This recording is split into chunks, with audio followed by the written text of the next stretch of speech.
Catherine Sterling stood in the center of her corral with blood on her hands and a fury in her chest that could burn down half the territory.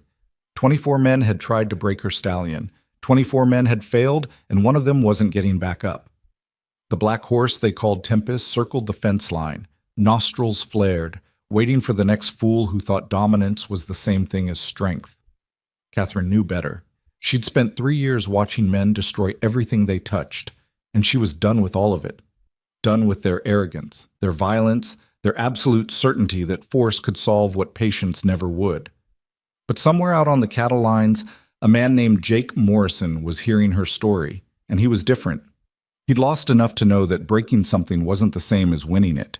If you want to know whether Catherine's impossible challenge destroys her ranch or saves it, stay with me until the end. And drop a comment with the city you're watching from. I want to see how far this story travels.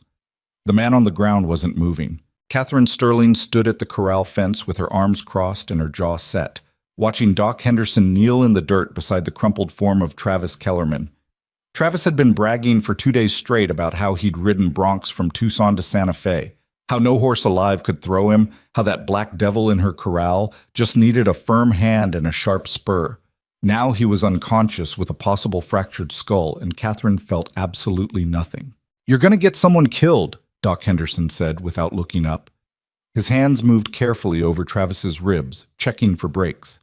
"Then maybe they should stop volunteering," Catherine replied. Around the corral, the crowd shifted uncomfortably. It was late afternoon, and the September sun painted everything gold and orange, but there was no warmth in it. Dry Creek Valley had turned out in force for Catherine Sterling's impossible challenge, and what they'd witnessed over the past 3 days had gone from entertainment to something darker. The town butcher had separated his shoulder. A drifter from Kansas had broken his wrist in 2 places.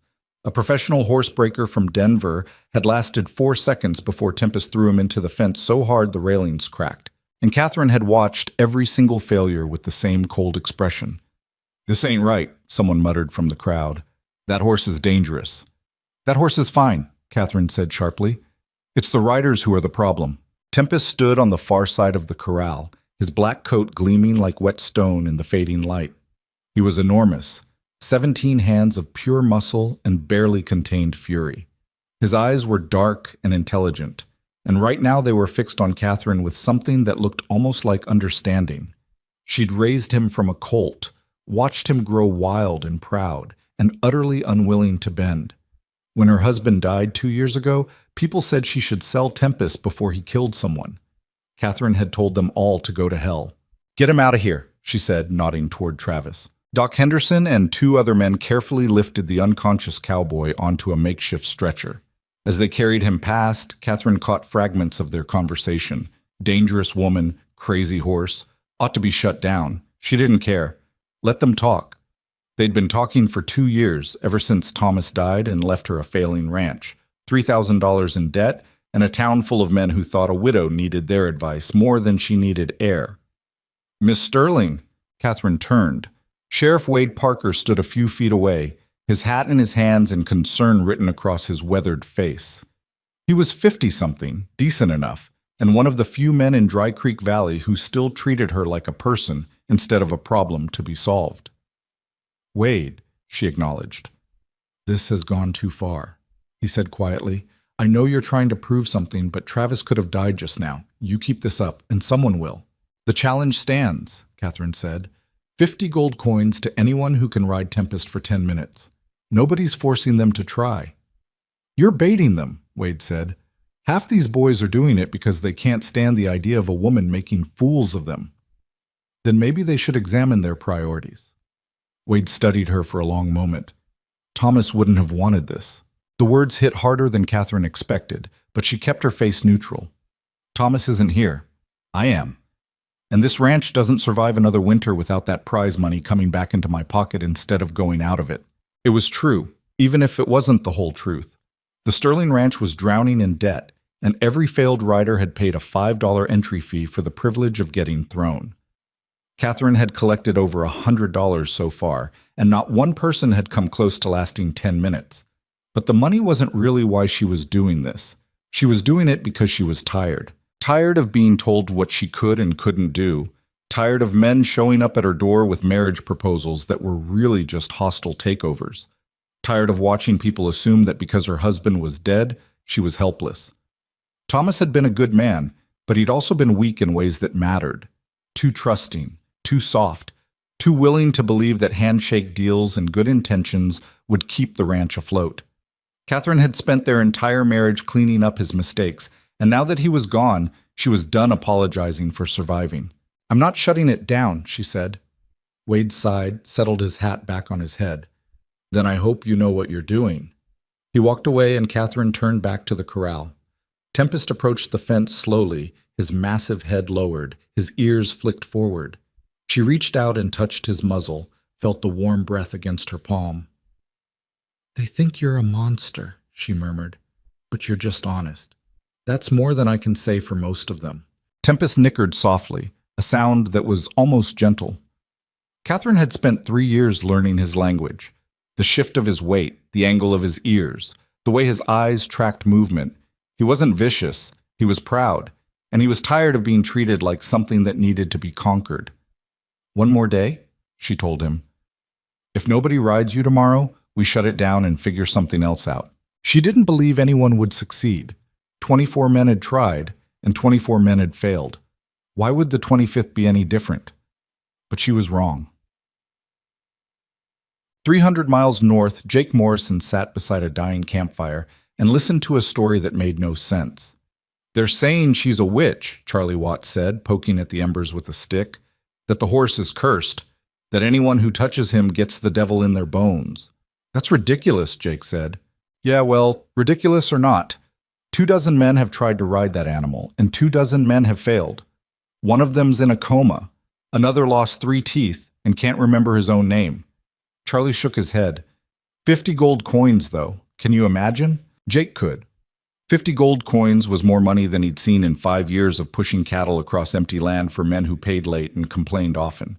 It was enough to buy a small plot of land somewhere, maybe start over, build something that didn't involve sleeping on frozen ground and eating beans out of a tin can.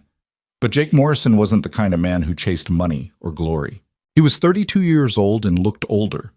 His face was lean and hard, carved out by wind and sun and too many years of silence. He had dark hair that needed cutting, gray eyes that didn't give much away, and a scar that ran from his left temple down to his jaw. A gift from a man who'd accused him of cheating at cards in a Tucson saloon. Jake hadn't been cheating, he'd just been winning. The distinction hadn't mattered. "You thinking about it?" Charlie asked.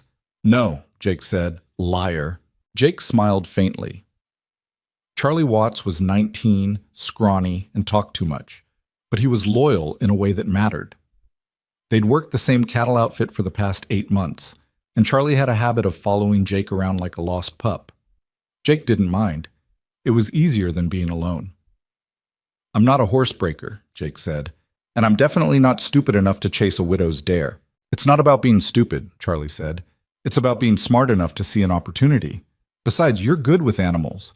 I've seen you gentle a spooked mare in half the time it takes anyone else." "That's different." "How?" Jake didn't answer. The truth was, he didn't know how to explain it. He'd always had a sense for animals, a patience that came naturally, an instinct for reading what they needed instead of what he wanted from them. It wasn't magic, it was just attention. But attention required caring, and caring required vulnerability, and vulnerability was something Jake Morrison had stopped allowing himself a long time ago. "You should go," Charlie said. "Dry Creek Valley's only a 2-day ride. You got nothing keeping you here." That was true. Their cattle contract had ended yesterday, and Jake was already planning to drift south toward New Mexico, maybe find work on one of the big ranches outside Albuquerque. He had no ties, no obligations, no reason to care about some widow and her untamed horse. But something about the story stuck with him. Not the money, not the challenge, but the image of a woman standing alone in a corral, watching men destroy themselves trying to prove something she already knew they couldn't do. There was a kind of loneliness in that. A kind of exhaustion Jake recognized because he carried the same thing. "Maybe," he said finally. Charlie grinned. "I knew it. Don't get excited. I'm just thinking about it." But Jake was already packing. Catherine woke before dawn on the fourth day of the challenge and knew immediately that something was different. She couldn't explain how she knew. It was just a feeling, a shift in the air, a tension that hadn't been there before.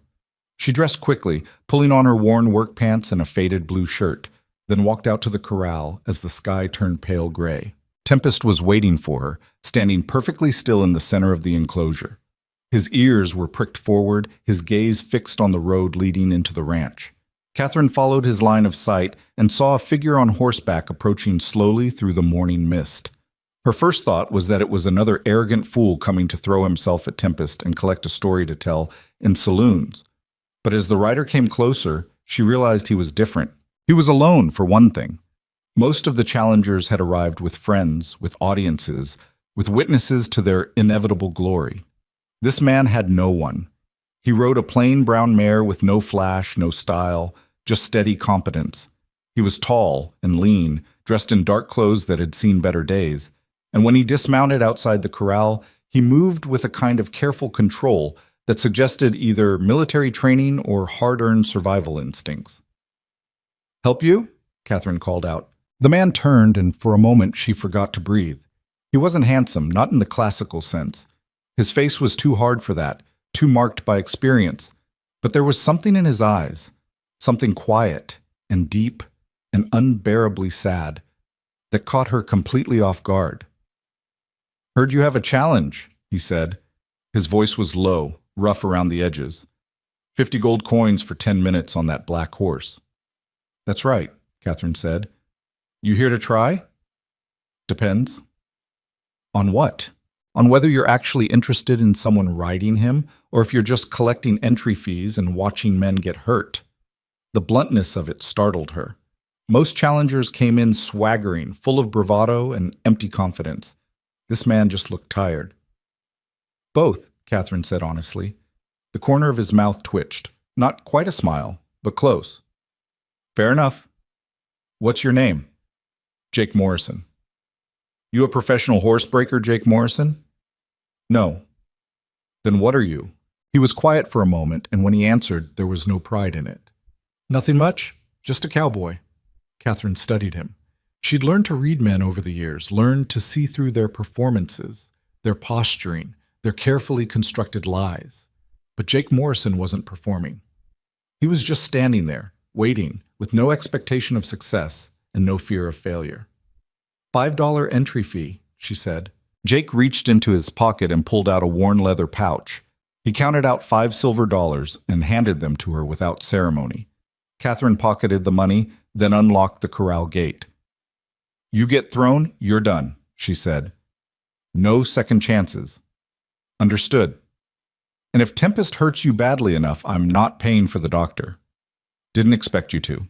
Catherine opened the gate. Jake stepped inside, and immediately the atmosphere shifted. Tempest, who had been calm moments before, went rigid. His nostrils flared. His ears pinned back. He pawed at the ground once, twice, a clear warning. Catherine had seen this reaction 24 times now, the horse recognizing a challenge, preparing for a fight. But Jake didn't move like a fighter.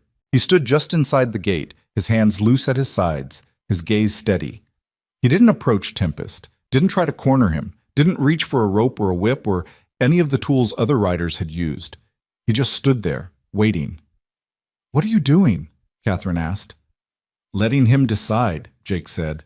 "Decide what?" "Whether I'm worth his time." It was the strangest thing Catherine had ever heard, and yet something about it made perfect sense. She watched as Jake took a single slow step forward, then stopped. Tempest snorted, shook his massive head, but didn't charge. Jake waited another 10 seconds, then took another step. The process was agonizingly slow. 5 minutes passed. 10. The sun climbed higher, and by the time Jake reached the center of the corral, a small crowd had gathered outside the fence. Ranch hands, curious townspeople, a few of the men who'd failed earlier and wanted to see this stranger get what was coming to him. But Catherine barely noticed them. She was too focused on what was happening inside the corral. Jake stood 3 feet from Tempest now, close enough to touch, but not touching. The horse's ears were still back, his muscles tense, but he hadn't moved, hadn't charged, hadn't tried to intimidate. He was watching Jake the same way Jake was watching him, cautious, curious, waiting. "Easy," Jake murmured. His voice was so low Catherine almost didn't hear it. "I'm not here to hurt you. I'm not here to prove anything. I'm just here." Tempest's ears flicked forward, just slightly. Jake extended his hand, palm up, fingers loose. He didn't reach toward the horse. He just offered, and then he waited. Catherine held her breath. Tempest took one slow step forward, then another. His muzzle lowered toward Jake's hand, nostrils flaring as he caught the man's scent. For a moment, everything hung suspended. The entire world balanced on the edge of whether this proud, untamed animal would choose trust or violence. Then Tempest's nose touched Jake's palm, and the tension shattered. The crowd gasped. Catherine felt something shift in her chest, something she didn't have a name for, because what she was watching wasn't dominance or submission. It was recognition. Jake moved his hand slowly, carefully, letting his fingers brush along Tempest's jaw, up toward his ears. The horse leaned into the touch, and for the first time in 3 years, Catherine saw Tempest relax. Truly relax. Not the wary calm of an animal biding its time, but the deep, bone-level ease of a creature who'd finally found someone who spoke his language. "I'll be damned," someone whispered. Jake turned his head slightly, his gaze finding Catherine's through the fence rails. "Can I try mounting him?" Catherine couldn't speak. She just nodded. Jake placed his hand on Tempest's withers, applied gentle pressure. The horse shifted but didn't pull away. Slowly, so slowly it seemed to take forever, Jake gathered a handful of mane and eased himself onto Tempest's back. The horse tensed, his muscles bunched. Catherine saw the exact moment he considered bucking, considered throwing this strange man into the dirt like all the others. But Jake didn't grab on tight, didn't dig in his heels. He just sat there, balanced and calm, one hand resting on Tempest's neck. "It's your choice," Jake murmured. "I'm not going to force you." Tempest stood frozen for 5 full seconds.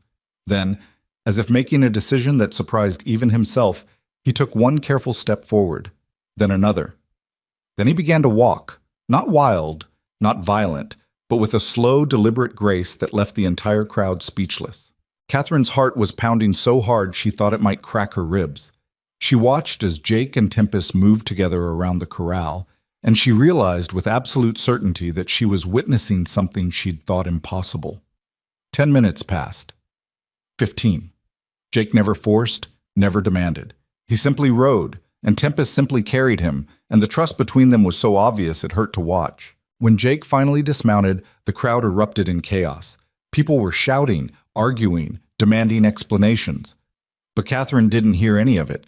She was too busy staring at the man standing in the center of her corral, his hand resting gently on Tempest's neck, looking like he'd just discovered something he didn't know he'd been searching for. She opened the gate and walked inside. Up close, Jake Morrison was even more worn down than she'd realized. His clothes threadbare, his face marked by exhaustion and old pain. But his eyes were clear, and when he looked at her, she saw no arrogance in them, just quiet honesty. "You did it," she said. "Tempest did it," Jake corrected. "I just didn't get in his way." Nobody else figured that out. Then nobody else was paying attention. Catherine felt something shift in her chest again. That same unnamed thing from earlier, sharper now, more insistent. She'd spent 2 years building walls around herself, convincing herself that independence meant isolation, that strength meant never needing anyone. But standing here in the morning sun with this stranger who'd just done the impossible, she felt those walls crack. "The prize is 50 gold coins," she said. "I'll get it from the house." "I don't want the money," Jake said. Catherine blinked. "What?" "Keep it. Use it for the ranch. You need it more than I do." "You don't even know me. How do you know what I need?" Jake's gaze moved past her, taking in the sagging barn, the fence rails that needed repair, the fields that had gone fallow. When his eyes returned to hers, they held understanding that felt almost invasive. "I know what drowning looks like," he said simply. Catherine wanted to argue, wanted to tell him he was wrong, that she had everything under control, but the words stuck in her throat because she was drowning, and they both knew it. "What do you want then?" she asked. Jake was quiet for a long moment. Then he looked at Tempest, and something in his expression softened in a way that made Catherine's chest ache. "I want to stay," he said. "Work the ranch, Help with the horses. I don't need much, just a place to sleep and something to do. Why? Because I've been drifting for 5 years, and I'm tired of it. And because that horse deserves better than what he's been getting. It was the truth, raw and unpolished, and completely without calculation. Catherine had spent 2 years listening to men lie to her, manipulate her, try to charm their way into her life and her property. Jake Morrison wasn't doing any of that. He was just asking for a chance. She should say no. Should tell him to take his prize money and leave. Should protect herself the way she'd been protecting herself since Thomas died. But when she looked at Jake, she didn't see a threat. She saw someone as tired and lonely and quietly desperate as she was. There's a bunkhouse out back, she said. It's not much, but it's dry. You can stay there. Relief flickered across Jake's face, brief but real. Thank you. Don't thank me yet. This ranch is barely holding together, and I'm not easy to work for. I didn't expect you to be. Catherine held his gaze for a moment longer, then turned and walked out of the corral. As she headed toward the house to dismiss the crowd and deal with the inevitable questions, she heard Tempest nicker softly behind her. When she glanced back, she saw Jake still standing there, his hand on the horse's neck, looking more at peace than any man she'd seen in years. And Catherine realized, with a mixture of fear and something dangerously close to hope, that everything was about to change. By noon, the news had spread through Dry Creek Valley like wildfire. The stranger rode the demon horse. The widow's challenge is over. Catherine Sterling finally met her match. People talked about it in the general store, the saloon, the church. Some were impressed. Others were suspicious. A few were downright hostile, convinced that Jake Morrison had used some kind of trick or witchcraft or chemical sedative. Catherine ignored all of it. She had work to do.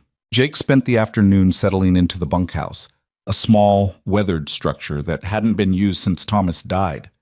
It was dusty and bare, but Jake didn't complain.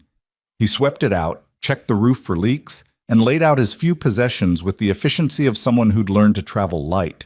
Catherine watched from a distance, pretending to be busy with other tasks. She told herself she was just making sure he wasn't stealing anything, but the truth was more complicated. She was curious about this man who'd accomplished in 20 minutes what 24 others couldn't do in 3 days. Curious about the sadness in his eyes, the scars on his hands, the way he moved like someone who expected pain but had stopped flinching from it. Miss Sterling? Catherine turned. Her ranch foreman, Marcus Hayes, stood a few feet away with his arms crossed and suspicion written all over his face. Marcus was 40, built like a bull, and had been with the ranch since before Thomas died. He was loyal, competent, and deeply protective of Catherine in a way that sometimes crossed the line into possessive. What is it, Marcus? That man, Marcus said, nodding toward the bunkhouse. You sure about this? Sure about what? Letting a stranger stay here. You don't know anything about him. I know he rode Tempest. That's more than anyone else managed. Maybe he drugged the horse. He didn't. How do you know? Because she'd watched it happen. Because she'd seen the way Jake moved, the way he waited, the way he offered trust instead of demanding submission. But she couldn't explain that to Marcus because Marcus didn't understand trust. He understood control. I know, Catherine said firmly. And he's staying. If you have a problem with that, you're welcome to leave. Marcus's jaw tightened. I'm just trying to protect you. I don't need protecting. I need help running this ranch. And Jake Morrison looks like he knows what he's doing. He looks like trouble. Then it's a good thing I can handle trouble. Marcus stared at her for a long moment, then turned and walked away without another word. Catherine watched him go, feeling the familiar weight of frustration settle over her. She was tired of being managed, tired of men thinking they knew what was best for her, tired of fighting for the right to make her own mistakes. Everything all right? Catherine startled. Jake had emerged from the bunkhouse, his expression cautious. He'd clearly overheard at least part of the conversation. Fine, Catherine said. Marcus is just protective. Of you or of his position? The perceptiveness of the question caught her off guard. Both, probably. Jake nodded slowly. I'm not here to cause problems. If my being here makes things harder for you, I can leave. You just got here. Doesn't mean I can't leave. Catherine studied him. There was no defensiveness in his voice, no pride. Just a simple willingness to walk away if that's what she needed. It was so different from every other man she'd dealt with that she almost didn't know how to respond. I want you to stay, she said. Why? Because I think you're good for Tempest, and because I think you'll work hard without expecting anything in return. That's all. Catherine hesitated. There were other reasons. Reasons she couldn't quite name yet. Reasons that had to do with the way Jake looked at her like she was a person instead of a problem. The way he moved through the world without taking up more space than he needed. But she wasn't ready to admit those things out loud. That's all, she lied. Jake didn't push, he just nodded, accepting her words at face value, and something about that acceptance made Catherine's chest tighten. I'll start first thing tomorrow, Jake said. Whatever you need. There's a lot that needs doing. That's fine. I'm good at fixing things. He turned to head back to the bunkhouse, but Catherine stopped him. Jake? He looked back. Thank you, she said, for not taking the money, for staying, for... She trailed off, not sure how to finish. Jake's expression softened. You don't have to thank me. I should be thanking you. For what? For giving me a reason to stop drifting. He walked away before Catherine could respond, leaving her standing alone in the yard with the sun beating down and too many feelings crowding her chest. She told herself it didn't matter. Told herself that Jake Morrison was just another ranch hand, nothing special, nothing worth worrying about. But deep down, she knew she was lying, because something had shifted today, something fundamental and irreversible. And Catherine Sterling, who'd spent 2 years convinced she didn't need anyone, was starting to realize that maybe she'd been wrong. The question was whether she had the courage to admit it. Jake woke before sunrise out of habit, not necessity. The bunkhouse was cold, and his breath came out in visible clouds as he dressed in the dark. Outside, the ranch was still and silent except for the distant sound of cattle shifting in their pen. He laced his boots, pulled on his coat, and stepped into the pre-dawn gray feeling more grounded than he had in years. The first thing he did was check on Tempest. The black stallion was awake, standing alert in his stall with his ears pricked forward. When Jake approached, Tempest nickered softly, a sound of recognition that hit Jake harder than it should have. He'd spent 5 years avoiding attachment, convincing himself that caring about anything was just asking to get hurt. But standing here in the quiet morning with this proud animal who'd chosen to trust him, Jake felt something crack open in his chest. Morning, he murmured, reaching out to stroke Tempest's neck. The horse leaned into his touch, and Jake allowed himself a small smile. You ready to work today? Tempest snorted, shaking his massive head, and Jake took that as a yes. He spent the next hour mucking stalls and checking the other horses, 3 mares, 2 geldings, all of them showing signs of neglect. Not abuse, exactly, but the kind of weariness that came from a ranch stretched too thin and a woman trying to do everything herself. Jake made mental notes as he worked. The barn roof needed patching. The water troughs were cracked. Half the tack was dry-rotted and useless. It would take weeks to get everything back in working order, maybe months. Good, Jake thought. That meant he had a reason to stay. By the time the sun cleared the horizon, he'd finished the morning feeding and was repairing a broken fence rail when Catherine emerged from the main house. She looked tired, her dark hair pulled back in a messy braid, her shirt untucked. But there was determination in the set of her shoulders. And when she saw Jake already working, something flickered across her face. Surprise, maybe? Or relief? You're up early? She called out. Force of habit, Jake replied, hammering another nail into place. Figured I'd get started. Catherine walked over, her boots crunching in the frost-covered grass. Up close, Jake could see the dark circles under her eyes, the tension in her jaw. She looked like someone who hadn't slept well in a long time. You didn't have to start this early, she said. Didn't have anything else to do. She studied him for a moment, and Jake had the uncomfortable sensation of being assessed, not judged exactly, but measured against some internal standard he couldn't see. Finally, she nodded. There's coffee in the kitchen if you want some, and breakfast, nothing fancy, just eggs and bread. Jake's stomach growled at the mention of food, but he hesitated. I don't want to intrude. You're working for me now. That means you eat with the rest of us. Catherine's tone left no room for argument. Come on. Jake set down his hammer and followed her toward the house. It was a 2-story structure that had probably been impressive once, but now looked worn and faded. The paint was peeling, the porch sagged on one side, and several windows had cracked spiderwebbing across the glass. Thomas Sterling's neglect hadn't just affected the barn. Inside, the kitchen was warm and smelled like coffee and wood smoke. Marcus Hayes sat at the table with two other ranch hands Jake hadn't met yet. A young Mexican man with a scarred cheek and an older fellow who looked like he'd been punched in the face by life one too many times. All three men looked up when Jake entered, and the temperature in the room dropped about 10 degrees. "This is Jake Morrison," Catherine said, pouring coffee into a chipped mug and handing it to him. "He'll be working with the horses. Jake, this is Marcus. You met him yesterday. That's Diego and Frank." Diego nodded politely. Frank just stared. Marcus said nothing, his expression carefully neutral in a way that suggested he was furious. "Morning," Jake said, taking a seat at the far end of the table. "Morning," Diego replied. Frank grunted. Marcus continued eating his eggs like Jake didn't exist. The silence was suffocating. Catherine seemed oblivious to it, or maybe she was just used to it. She moved around the kitchen with efficient familiarity, cracking eggs into a hot skillet, slicing bread, pouring coffee. When she set a plate in front of Jake, their hands brushed briefly, and he felt a jolt of something he couldn't name. "Thank you," he said quietly. "Don't mention it." Jake ate quickly, aware of Marcus's hostile stare burning into the side of his head. He'd dealt with jealous foremen before, men who saw any newcomer as a threat to their authority. Usually the best strategy was to keep your head down, do your work, and wait for them to realize you weren't interested in their territory. But something about Marcus felt different, more personal. "So," Frank said suddenly, breaking the silence, "you really rode that devil horse?" "I rode Tempest, yes," Jake said. "How'd you do it? Everyone's got theories. Some folks are saying you drugged him." "I didn't." "Then how?" Jake set down his fork. "I listened to him instead of trying to dominate him, that's all." Frank snorted. "That's all. Makes it sound easy." It wasn't easy. It just wasn't complicated. "There a difference?" "Yeah," Jake said.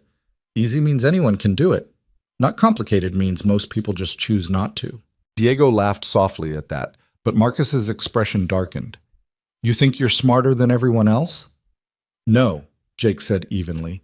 "I think I was paying attention when everyone else was too busy trying to prove something." "Watch your mouth," Marcus said, his voice low and dangerous. "Marcus," Catherine said sharply, "that's enough. He's insulting everyone who tried to ride that horse, including me. He's stating a fact. You went into that corral trying to break Tempest, and Tempest broke you instead. Jake did it differently, and it worked. Either accept that or don't, but I'm not having this fight in my kitchen." Marcus pushed back from the table, his chair scraping loudly against the floor. "I got work to do." He stormed out, and Frank followed him after a moment. Diego stayed long enough to finish his coffee, then stood and nodded at Jake. "Don't take it personally," Diego said. "Marcus gets like that when he feels threatened." "I'm not trying to threaten anyone, Tan," Jake said. "Doesn't matter. You did something he couldn't do, and he hates you for it." Diego shrugged. "Give it time. He'll either get over it, or he won't." Diego left, and suddenly it was just Jake and Catherine alone in the kitchen. She was washing dishes with more force than necessary, her shoulders tight with tension. "I'm sorry about that," she said without turning around. "Not your fault. He works for me. That makes it my responsibility."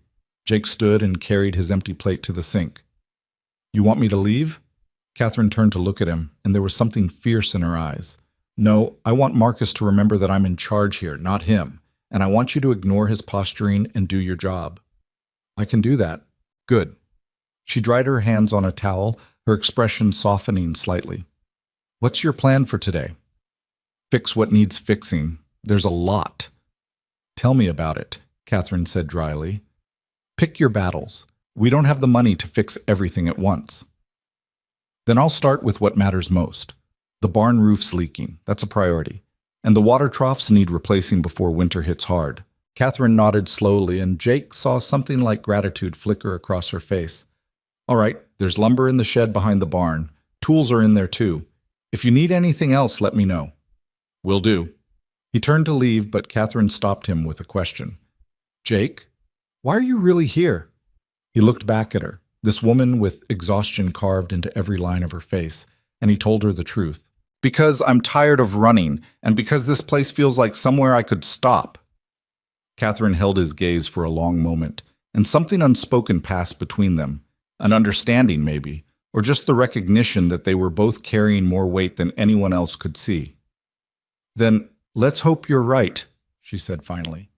Jake nodded and walked out into the cold morning air, feeling the weight of her words settle over him like a promise he wasn't sure he could keep. The rest of the day passed in hard, physical work that Jake welcomed. He patched the barn roof, replaced 3 fence rails, and started building new water troughs out of salvaged lumber. His hands ached, his shoulders burned, and by the time the sun started setting, he was covered in sawdust and sweat. But he felt good, useful, grounded in a way he hadn't felt since before the war. That night, after a silent dinner where Marcus pointedly ignored him and Diego made awkward small talk, Jake returned to the bunkhouse and collapsed onto his narrow cot. He was asleep within minutes, dreamless and still. The pattern repeated itself for 3 days. Wake before dawn, work until exhausted, fall into bed, and disappear. Jake fixed what he could, made lists of what he couldn't, and slowly started to understand the rhythms of the Sterling Ranch. Catherine ran the operation with fierce efficiency, handling the books, managing supplies, and dealing with creditors who circled like vultures. Marcus oversaw the cattle and the grazing lands, barking orders at Diego and Frank with the confidence of someone who'd been doing this for years. And Jake worked alone, quietly repairing the damage that time and neglect had inflicted on the property. He didn't mind the solitude. In fact, he preferred it. But on the 4th day, Catherine appeared in the barn while he was grooming Tempest and shattered his comfortable isolation. "I need you to come into town with me," she said without preamble. Jake looked up from brushing Tempest's coat. "Why?" "Because I have to pick up supplies, and I can't lift 50-pound feed bags by myself." "What about Marcus?" "Marcus is out checking the north pasture, and I'm not waiting 3 hours for him to get back." Catherine crossed her arms. "Unless you have a problem with it." "No problem," Jake said. "Just didn't think you'd want me representing the ranch in public." "Why wouldn't I?" "Because half the town thinks I cheated somehow, and the other half thinks I'm going to steal everything you own and disappear in the night." Catherine's mouth twitched. Not quite a smile, but close. "Let them think whatever they want. I need help, and you're available. Get the wagon ready." 20 minutes later, they were rattling down the dirt road toward Dry Creek Valley with Tempest tied to the back of the wagon and the morning sun climbing higher. Catherine drove, her hands steady on the reins, while Jake sat beside her and watched the landscape roll past. The silence between them wasn't uncomfortable exactly, but it was loaded with things neither of them seemed ready to say. "Can I ask you something?" Catherine said finally. "Sure." "Where were you before you came here?" Jake considered lying, but what was the point? "Everywhere." "Nowhere. I've been drifting since the war ended." "Which war?" "The one with Mexico. I was with the cavalry for 3 years." Catherine glanced at him, her expression unreadable. "That explains the scar." Jake's hand moved instinctively to the mark on his face. "Not from the war. Got that in a saloon in Tucson." "Fighting?" "Defending myself. There's a difference." "Is there?" "Yeah, one's about pride, the other's about survival." Catherine fell quiet again, and Jake thought the conversation was over. But then she asked, "Do you regret it?" "The war, I mean." Jake thought about that for a long time. He thought about the things he'd seen, the things he'd done, the friends he'd lost, and the enemies he'd killed. He thought about coming home to nothing, no family, no land, no purpose, and realizing that the world had moved on without him. "I regret that it happened," he said finally, "but I don't regret surviving it." "That's an honest answer." "You asked an honest question." Catherine smiled slightly at that, and Jake felt something warm settle in his chest. It scared him how easy it was to talk to her, how she asked real questions and waited for real answers, instead of filling the silence with empty pleasantries. He'd forgotten what that felt like. They reached Dry Creek Valley just before noon. The town was small and dusty, built around a single main street lined with wooden storefronts. Jake could feel people staring as they rolled through, curious eyes tracking the widow and the stranger, already spinning stories. Catherine ignored them completely, guiding the wagon to a stop outside the general store. "Wait here," she said, hopping down. "I'll get the list filled." But Jake followed her inside anyway. The store was dim and cluttered, every available surface covered with goods. Behind the counter stood a portly man with thinning hair and suspicious eyes. When he saw Catherine, his expression soured. "Miss Sterling," he said coldly. "Mr. Brennan," Catherine replied with equal frost. "I need to place an order. You still owe me $40 from last month, and I'll pay you $30 today and the rest next week. I have the money." Brennan shook his head. "No more credit, cash up front or no deal." Catherine's jaw tightened, but her voice stayed calm. "I just said I have the money. Not enough. I want the full balance paid before I extend any more credit." "That wasn't our agreement. Agreements change when customers don't pay on time." Jake saw the exact moment Catherine's control started to slip, the way her hands clenched into fists, the way her breathing quickened. He stepped forward before she could say something she'd regret. "How much does she owe?" Jake asked. Brennan looked at him like he'd just crawled out from under a rock. "Who are you?"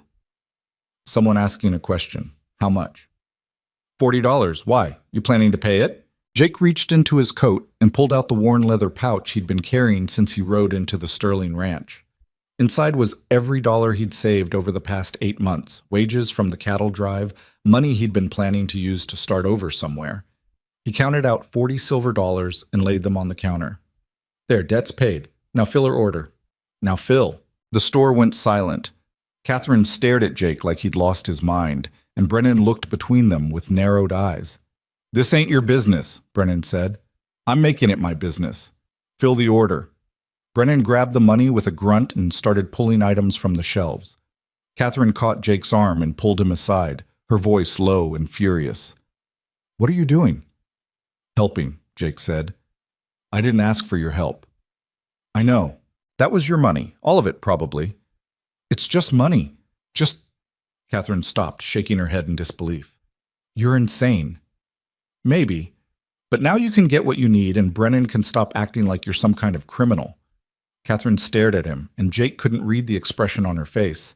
Anger, maybe, or confusion, or something else entirely. Before she could respond, Brennan dumped an armload of supplies on the counter. "That's everything on the list," he said. "You want it or not?" Catherine turned away from Jake without another word and started loading supplies into a canvas sack. Jake helped, and for the next 10 minutes they worked in tense silence while Brennan watched them like a hawk. When everything was loaded onto the wagon, Catherine climbed up without looking at Jake, her face flushed and her hands trembling slightly. The ride back to the ranch was excruciating. Catherine didn't say a word, and Jake couldn't tell if she was angry or embarrassed, or just processing what had happened. He wanted to explain himself, wanted to tell her that he'd spent 5 years watching people suffer because they were too proud to ask for help. And he was done standing by and doing nothing, but the words stuck in his throat. They were halfway home when Catherine finally spoke. "You shouldn't have done that." "I know," Jake said. "I can handle my own debts." "I know." "Then why did you?" Jake looked at her, really looked at her, and saw the exhaustion, the frustration, the bone-deep weariness of someone who'd been fighting alone for too long. And he realized that this wasn't about money, it was about pride, about control, about the fact that accepting help meant admitting she couldn't do everything herself. "Because you've been carrying this place on your back for 2 years, Jake said quietly. "And I thought maybe you could use someone to share the weight, even just once." Catherine's hands tightened on the reins, and for a moment Jake thought she was going to yell at him, but when she spoke, her voice was barely above a whisper. "I don't know how to do that." "Do what?" "Share the weight. I've been on my own for so long, I've forgotten how to let anyone in." Jake understood that better than she knew. "Then maybe we can figure it out together." Catherine turned to look at him, and something in her expression cracked. Not broke, just cracked, like ice under pressure, revealing the vulnerable person underneath. "Why do you care?" "Because I think you're drowning," Jake said, "and because I know what that feels like." The words hung between them, raw and honest. Catherine's eyes were bright with something that might have been tears, but she blinked them back before Jake could be sure. When she spoke again, her voice was steadier. "That money was supposed to be your fresh start. It still is, just not the one I was planning. You barely know me. I know enough. What if I fail? What if the ranch goes under anyway and you wasted everything for nothing?" Jake shrugged.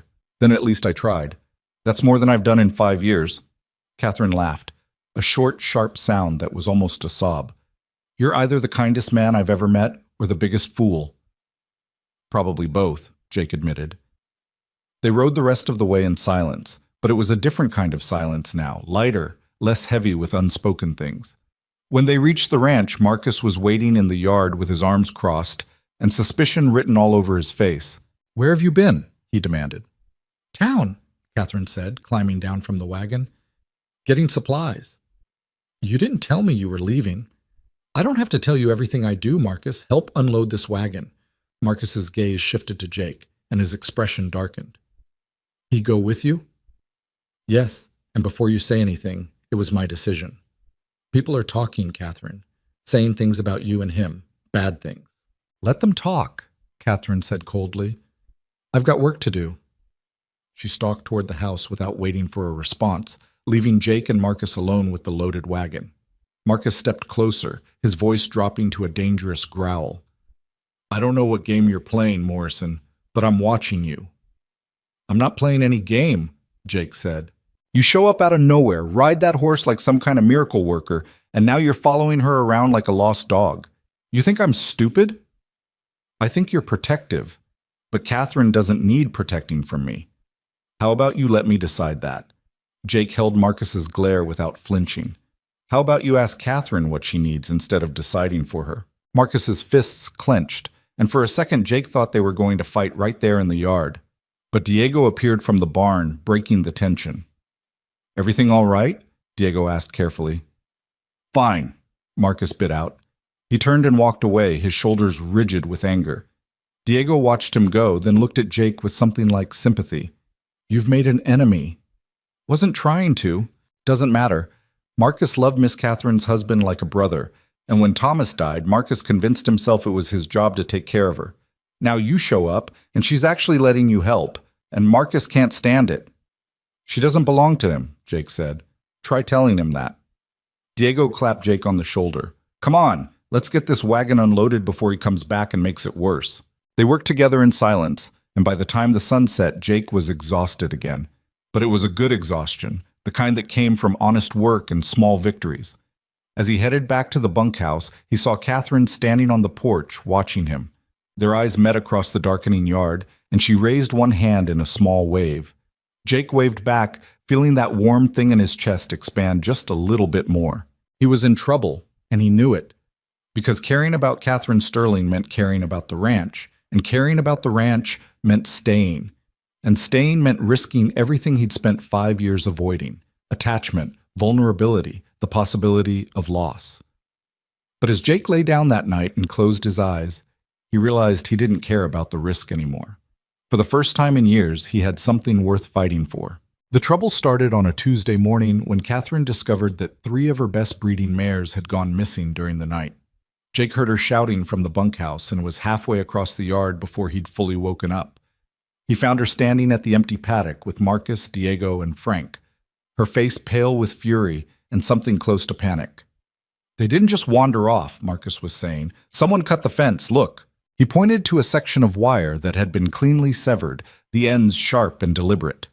Jake crouched down to examine the ground and found fresh hoof prints leading west toward the creek bed. How long ago? He asked. Maybe 4 or 5 hours, Marcus said without looking at him. They could be 10 miles away by now. Catherine's hands were shaking. Those mares are worth $600.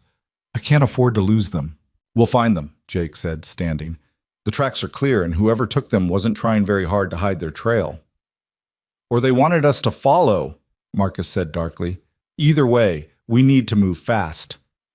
Jake looked at Catherine. I can track them, but I'll need someone who knows the territory. I'll go with you, Diego offered. No. Marcus stepped forward, his expression hostile. I'm going. Diego, you and Frank stay here and make sure nothing else disappears. Jake could feel the challenge in Marcus's words, the unspoken accusation that this was somehow Jake's fault, that his presence had brought trouble to the ranch. But there wasn't time to argue about it. Fine, Jake said. Get your horse. 20 minutes later, they were riding west with the sun barely clearing the horizon. Jake led the way, following the trail with the practiced ease of someone who'd spent years tracking deserters and cattle thieves across hostile territory. Marcus rode beside him in hostile silence, and the tension between them was thick enough to choke on. They followed the tracks for 3 miles before Marcus finally spoke. "You know this is your fault, right?" Jake didn't take his eyes off the trail. "How do you figure?" "You show up, make a big scene riding that horse, and suddenly Catherine's got a target on her back. Word spreads that she's got valuable stock, and now thieves are circling." "The ranch had valuable stock before I got here," Jake said evenly, "and Catherine's had plenty of enemies without my help." "She had things under control." "Did she? Because from where I'm standing, this place was falling apart before I showed up." Marcus's jaw tightened. "You don't know anything about what she's been through." "Then tell me." "Why should I?" "Because maybe if we both understand what we're dealing with, we can actually help her, instead of fighting each other." Marcus was quiet for a long moment, his gaze fixed on the horizon. When he finally spoke, his voice had lost some of its edge. "Thomas Sterling was my best friend. We grew up together, worked together, built this ranch together. When he married Catherine, I thought it was the best thing that ever happened to him. She was smart, strong, didn't take any nonsense from anyone. But Thomas wasn't built for the hard decisions. He was too soft, too trusting. People took advantage of him, and Catherine spent their whole marriage cleaning up his mistakes." "And when he died?" Jake prompted. "When he died, she was left with a mountain of debt and a bunch of creditors who thought a widow would be easy to squeeze. I tried to help, but she wouldn't let me, said she had to do it herself, had to prove she didn't need anyone." Marcus shook his head. "I watched her work herself half to death for 2 years, and she still wouldn't accept help. Then you show up, spend 1 day here, and suddenly she's letting you pay her debts and ride into town with her like it's the most natural thing in the world. And that bothers you," Jake said. "Of course it bothers me. I've been here the whole time, and she treats me like hired help. You're here 5 minutes, and she looks at you like—" Marcus stopped abruptly. "Like what?" "Like you matter," Marcus said roughly. "Like maybe she's not alone anymore." The admission hung between them, raw and painful. Jake understood it now. Marcus wasn't just protecting Catherine out of duty or loyalty. He was protecting her because he loved her, and Jake's presence was forcing him to confront the fact that his feelings weren't returned. "I'm sorry," Jake said quietly. "Don't be sorry. Just don't hurt her." "I won't. You say that now. But I've seen men like you before, drifters who show up, make promises, then disappear when things get hard. Catherine doesn't need that. She needs someone who's going to stay." "I'm staying," Jake said. "For how long? Until the next town looks more interesting? Until you get bored or restless or decide you want something she can't give you?" Jake pulled his horse to a stop and turned to face Marcus directly. "I spent 5 years running from everything that mattered because I was afraid of getting hurt again.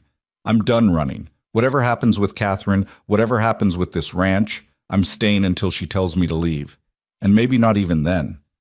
Marcus stared at him, searching his face for signs of deception. Whatever he found there must have satisfied him because he nodded slowly. "All right," Marcus said, "but if you break her heart, I'll break your neck. We clear?" "Crystal." They rode on, and the silence between them was different now. Not friendly exactly, but less hostile. They'd reached an understanding, even if it was an uncomfortable one. Jake was still the outsider, still the threat, but at least now Marcus knew where he stood. The tracks led them to a narrow canyon with steep rock walls on both sides. Jake dismounted and studied the ground carefully, his instincts screaming that something was wrong. "They went in here," Marcus said, pointing to fresh droppings near the canyon entrance. "Yeah, but look at the tracks. They're scattered, confused. These horses were driven in here, not led."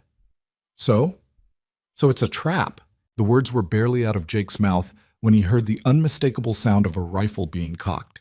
He spun around and saw 3 men emerge from behind the rocks, rough-looking types with hard eyes and hungry expressions.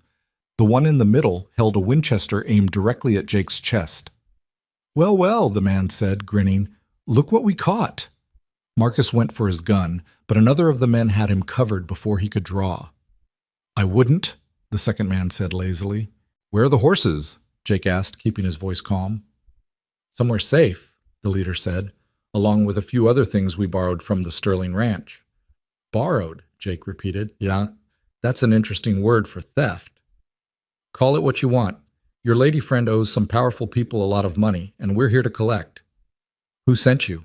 The man's grin widened. Someone who's tired of waiting for Catherine Sterling to pay up. Someone who thinks maybe she needs a reminder that debts don't just disappear because you ignore them. Jake felt cold fury settle in his gut. The bank. Smart man. Mr. Whitmore at First National is getting impatient. He figures if the ranch loses enough stock, Miss Sterling will have no choice but to sell to him at a discount. Then he gets the land he's been wanting, and she gets to walk away with whatever scraps he decides to throw her. That's extortion, Marcus growled. That's business. The leader gestured with his rifle. Now drop your guns and get on your knees, slowly. Jake calculated the odds. 3 armed men, 2 of them with clear shots. He could probably take one before they fired, but Marcus would die, and so would he. It was a losing proposition, no matter how he looked at it. He dropped his gun and knelt in the dirt. Marcus did the same, cursing under his breath. Smart, the leader said. Now here's what's going to happen. You're going to ride back to that ranch and tell Miss Sterling that her horses will be returned when she comes to discuss terms with Mr. Whitmore. Alone. No law, no gunmen, just her. We clear? Go to hell, Marcus spat. The leader's expression hardened, and he swung the rifle toward Marcus. Maybe I wasn't clear enough. Wait, Jake said quickly. We'll deliver the message, just don't hurt him. See? Your friend here's got more sense than you do. The leader lowered his rifle slightly. You've got 3 days. After that, the horses get sold, and Miss Sterling loses a lot more than just livestock. Now get out of here before I change my mind about letting you leave. Jake and Marcus retrieved their guns and mounted their horses, moving slowly and carefully. As they rode out of the canyon, Jake could feel the thief's eyes on his back, and it took every ounce of self-control not to turn around and start shooting. We should go back with more men, Marcus said once they were out of range. Ambush them tonight, take the horses back by force. They'll be expecting that, Jake said, and they'll kill the horses rather than let us take them. We need to be smarter. Then what do you suggest? Jake was quiet for a long moment, a plan forming in his mind. We give Whitmore what he wants, sort of. Explain. Catherine goes to see him, just like they demanded. But she doesn't go alone. She goes with leverage. What kind of leverage? The kind that makes Whitmore realize stealing from her is going to cost him more than he's willing to pay. Marcus looked skeptical, but he didn't argue. They rode back to the ranch in grim silence, and when they arrived, Catherine was waiting in the yard with Diego and Frank. Her face went from hope to dread when she saw their expressions. You didn't find them, she said flatly. We've found them, Jake said, dismounting. But there's a complication. He told her everything, the ambush, the thieves, the message from Whitmore. With every word, Catherine's expression grew colder, harder, until she looked like something carved from ice. That bastard, she said quietly. Thomas borrowed money from First National 3 years ago to expand the breeding program. We paid back most of it, but when Thomas died, Whitmore started adding fees and interest charges that weren't in the original contract. I've been fighting him in court for 18 months. And now he's decided to skip the legal process, Jake said. Apparently, Catherine's hands clenched into fists. I'll kill him. You'll do no such thing, Marcus said. We'll handle this. How? By giving him exactly what he wants? By letting him bully me into selling my ranch for pennies on the dollar? No, Jake said. By making him think he's won, then turning the tables. Catherine looked at him sharply. What are you talking about? You go see Whitmore like his men demanded. But before you do, we make sure everyone in Dry Creek Valley knows exactly what he's doing. We make it public, loud, and impossible for him to deny. Then when you walk into that bank, you're not walking in as a desperate widow. You're walking in as someone with the whole town watching. That won't stop him from sending his men after the horses, Marcus pointed out. No, but it'll make him think twice about killing them. Whitmore's a businessman. He cares about his reputation, his standing in the community. If word gets out that he's using criminal tactics to steal land from a widow, he's finished in this territory. Catherine was quiet for a long moment, her expression thoughtful. It's risky. Everything's risky right now, Jake said. But at least this way we're fighting back instead of just reacting. And if it doesn't work, then we try something else. But doing nothing isn't an option. Catherine met his gaze, and Jake saw the exact moment she decided to trust him. All right, we do it your way, but I need you there with me. I'll be there, Jake promised. And me, Marcus added grudgingly. No. Catherine shook her head. I need you here protecting the ranch in case Whitmore sends more men. Diego and Frank too. Jake and I will handle the bank. Marcus looked like he wanted to argue, but something in Catherine's expression stopped him. Fine. But if anything happens to either of you, I'm burning that bank to the ground. Noted, Catherine said dryly. They spent the next 2 days quietly spreading the word. Diego mentioned it to his cousins in town. Frank told the story to anyone who'd listen at the saloon. Catherine made sure to visit the general store and the post office, casually mentioning that she had a meeting at the bank to discuss some irregularities in her loan. By the time Wednesday morning rolled around, half of Dry Creek Valley was talking about Catherine Sterling's troubles with First National Bank. Jake woke before dawn on Wednesday and found Catherine already dressed, pacing in the yard. She'd pulled her hair back severely and was wearing her best dress, a dark blue thing that was probably meant for church but made her look formidable instead of soft. You ready? Jake asked. No, but that's never stopped me before. They rode into town as the sun climbed higher, and Jake could feel the weight of eyes on them from every window, every doorway. Word had spread even faster than he'd hoped. By the time they tied their horses outside First National Bank, a small crowd had gathered across the street, pretending to go about their business, but clearly watching. The bank was a 2-story brick building that tried very hard to look important. Inside, it was all dark wood and brass fixtures, designed to intimidate anyone who walked through the door. Behind a massive desk sat Edmund Whitmore, a portly man in his 50s with slicked back hair and cold eyes that assessed Catherine like she was livestock. Miss Sterling, he said without standing, right on time. Mr. Whitmore, Catherine's voice was ice. I believe you wanted to discuss my loan, among other things. Whitmore's gaze shifted to Jake. I don't believe I invited your hired help. Jake Morrison works for me, Catherine said. Anything you say to me, you can say in front of him. Whitmore's expression soured, but he gestured to the chairs across from his desk. Sit. They sat. Whitmore shuffled some papers, taking his time, clearly trying to establish dominance. Jake recognized the tactic. He'd seen it used by officers during the war, men who mistook cruelty for strength. Your loan with First National is in default, Whitmore said finally. You've missed 3 payments in the last 6 months. Because you tripled the interest rate without my consent, Catherine shot back. That wasn't part of the original agreement. The original agreement allowed for rate adjustments based on risk assessment. Your ranch's declining value constitutes increased risk. My ranch's value is fine, your manufacturing problems to justify theft. Whitmore's smile was cold. That's a serious accusation, Miss Sterling. Do you have proof? I have the original contract, and I have witnesses who will testify that you've been pressuring me to sell ever since my husband died. Witnesses can be mistaken. Contracts can be interpreted different ways. Whitmore leaned back in his chair. But I'm a reasonable man. I'm willing to make you an offer. Sell me the ranch at a fair price, and I'll forgive the remaining debt. You walk away clean with enough money to start over somewhere else. What's your definition of fair? Jake asked. Whitmore's eyes narrowed. I don't recall asking for your opinion, Cowboy. Jake asked a valid question, Catherine said. What are you offering? $2,000? The number hung in the air like a slap. Jake saw Catherine's jaw tighten, saw the rage flash in her eyes. $2,000 for a ranch that was worth at least $20,000, even in its current state. That's insulting, Catherine said quietly. That's business. Take it or leave it. I'll leave it, and I'll take my horses back while I'm at it. Whitmore's smile widened. What horses? The 3 mares your men stole from my property 2 nights ago. I have no idea what you're talking about. Really? Because the men who took them mentioned you by name, said they were acting on your orders. Did they? Well, that's unfortunate.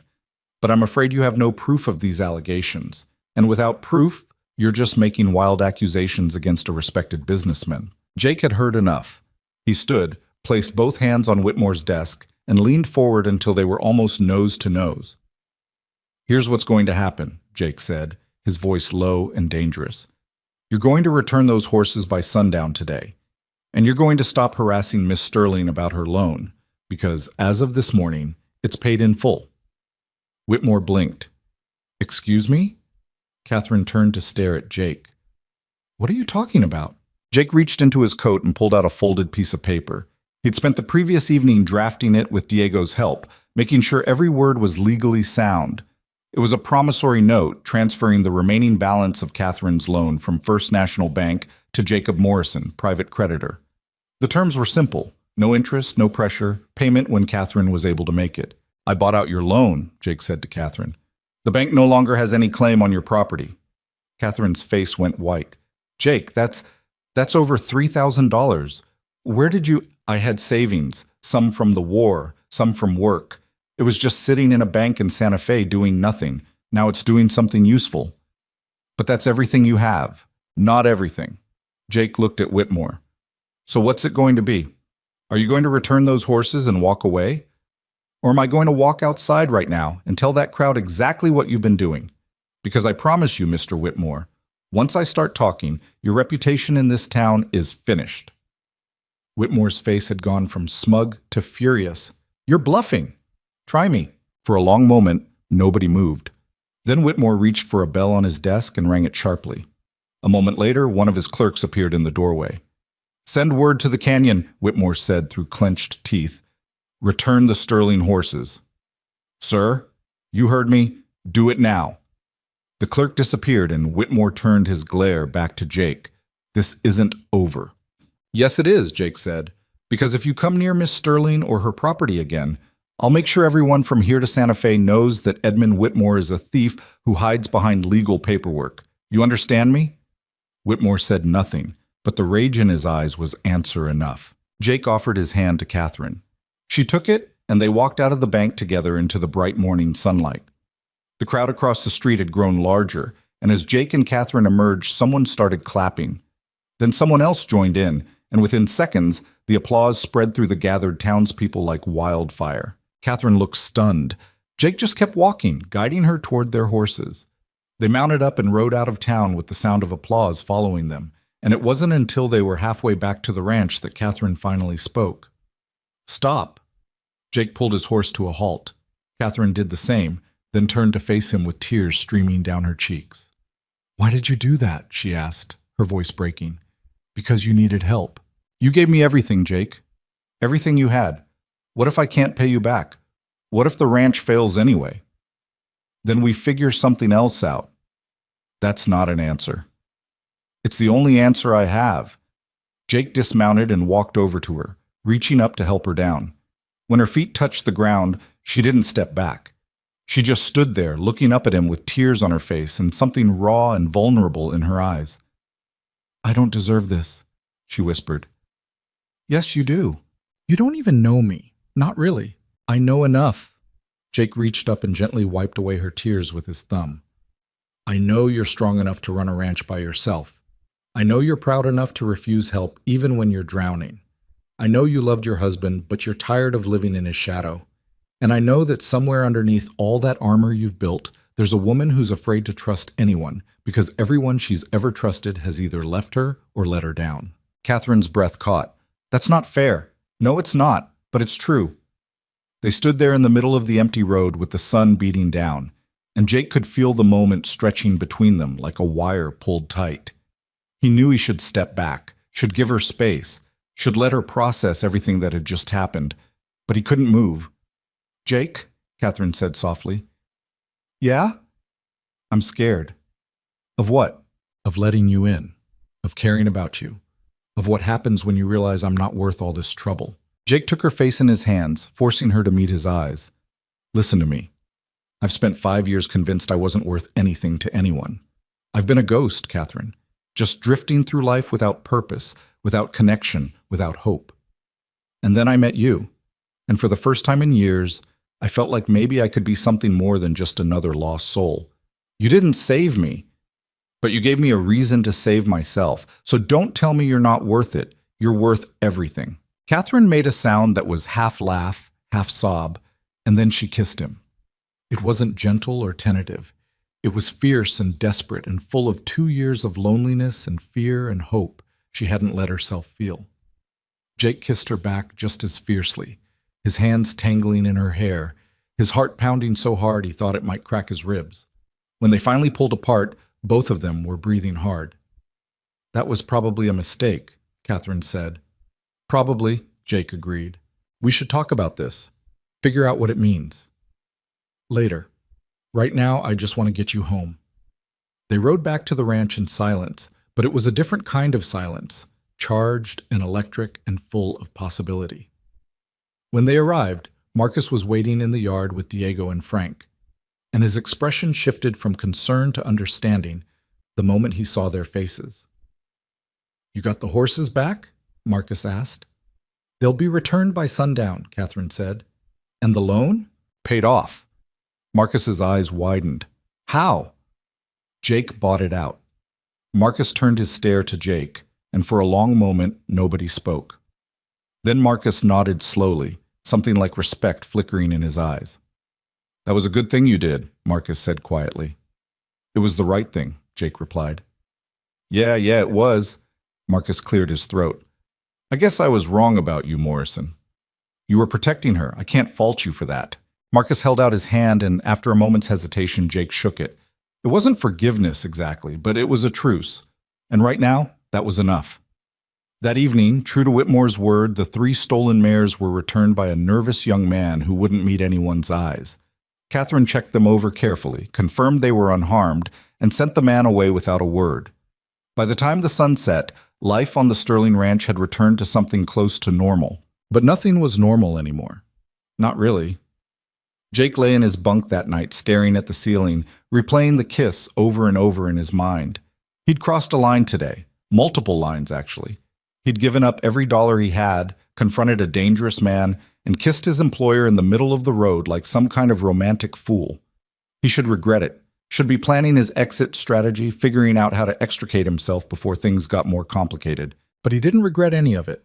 Not 1 second. Across the yard, Catherine sat at her kitchen table with a lantern burning low, staring at the promissory note Jake had given her. $3,200. It was more money than she'd seen in years, more than she'd thought anyone would ever trust her with. And Jake had given it to her without hesitation, without demands, without expecting anything in return except the chance to stay. She thought about Thomas, about the ways he'd loved her but never truly understood her. Thomas had wanted to protect her, to shield her from the harsh realities of running a ranch. Jake wanted to stand beside her while she fought those battles herself.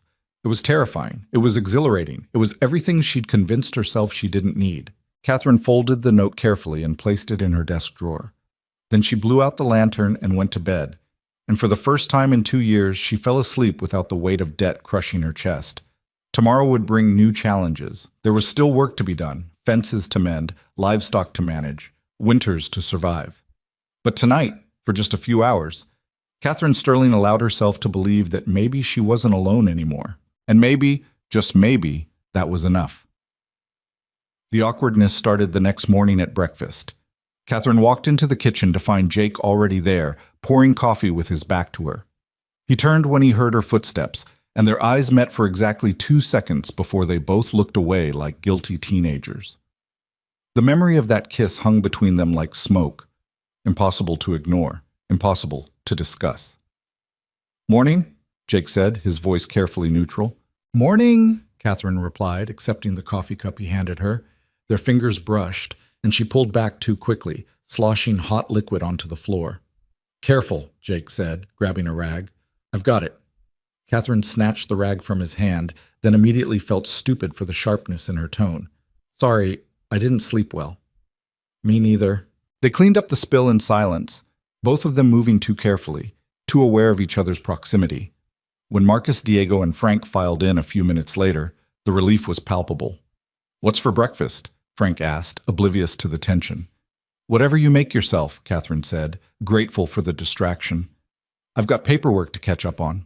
She fled to her office before anyone could respond, leaving Jake standing in the kitchen with 3 pairs of curious eyes fixed on him. "What happened?" Diego asked. "Nothing," Jake said. Marcus studied him with an expression that suggested he knew exactly what had happened. "Right, nothing." The pattern continued for 3 days. Catherine threw herself into ranch work with renewed intensity, spending long hours in the barn or out checking fences, always managing to be somewhere Jake wasn't. Jake responded by working himself to exhaustion, rebuilding the entire north pasture fence line, reorganizing the tack room, breaking his back on projects that could have waited weeks. They were both running, and everyone on the ranch knew it. On the fourth morning, Marcus had enough. He found Jake in the barn, grooming Tempest with more force than necessary, and didn't bother with pleasantries. "This is getting ridiculous," Marcus said. Jake didn't look up. "Don't know what you're talking about." "You and Catherine dancing around each other like a couple of fools. Whatever happened between you two, you need to deal with it before it tears this place apart." "There's nothing to deal with, liar." Marcus crossed his arms. "Look, I'm not good at this feelings nonsense, but I know what it looks like when two people care about each other and are too stubborn to admit it. You want her, she wants you, and you're both too scared to do anything about it." Jake stopped brushing and turned to face Marcus. "It's not that simple. It never is. But you made a choice when you bought out her loan, Morrison. You tied yourself to this ranch, to her. You don't get to back out now just because things got complicated. I'm not backing out.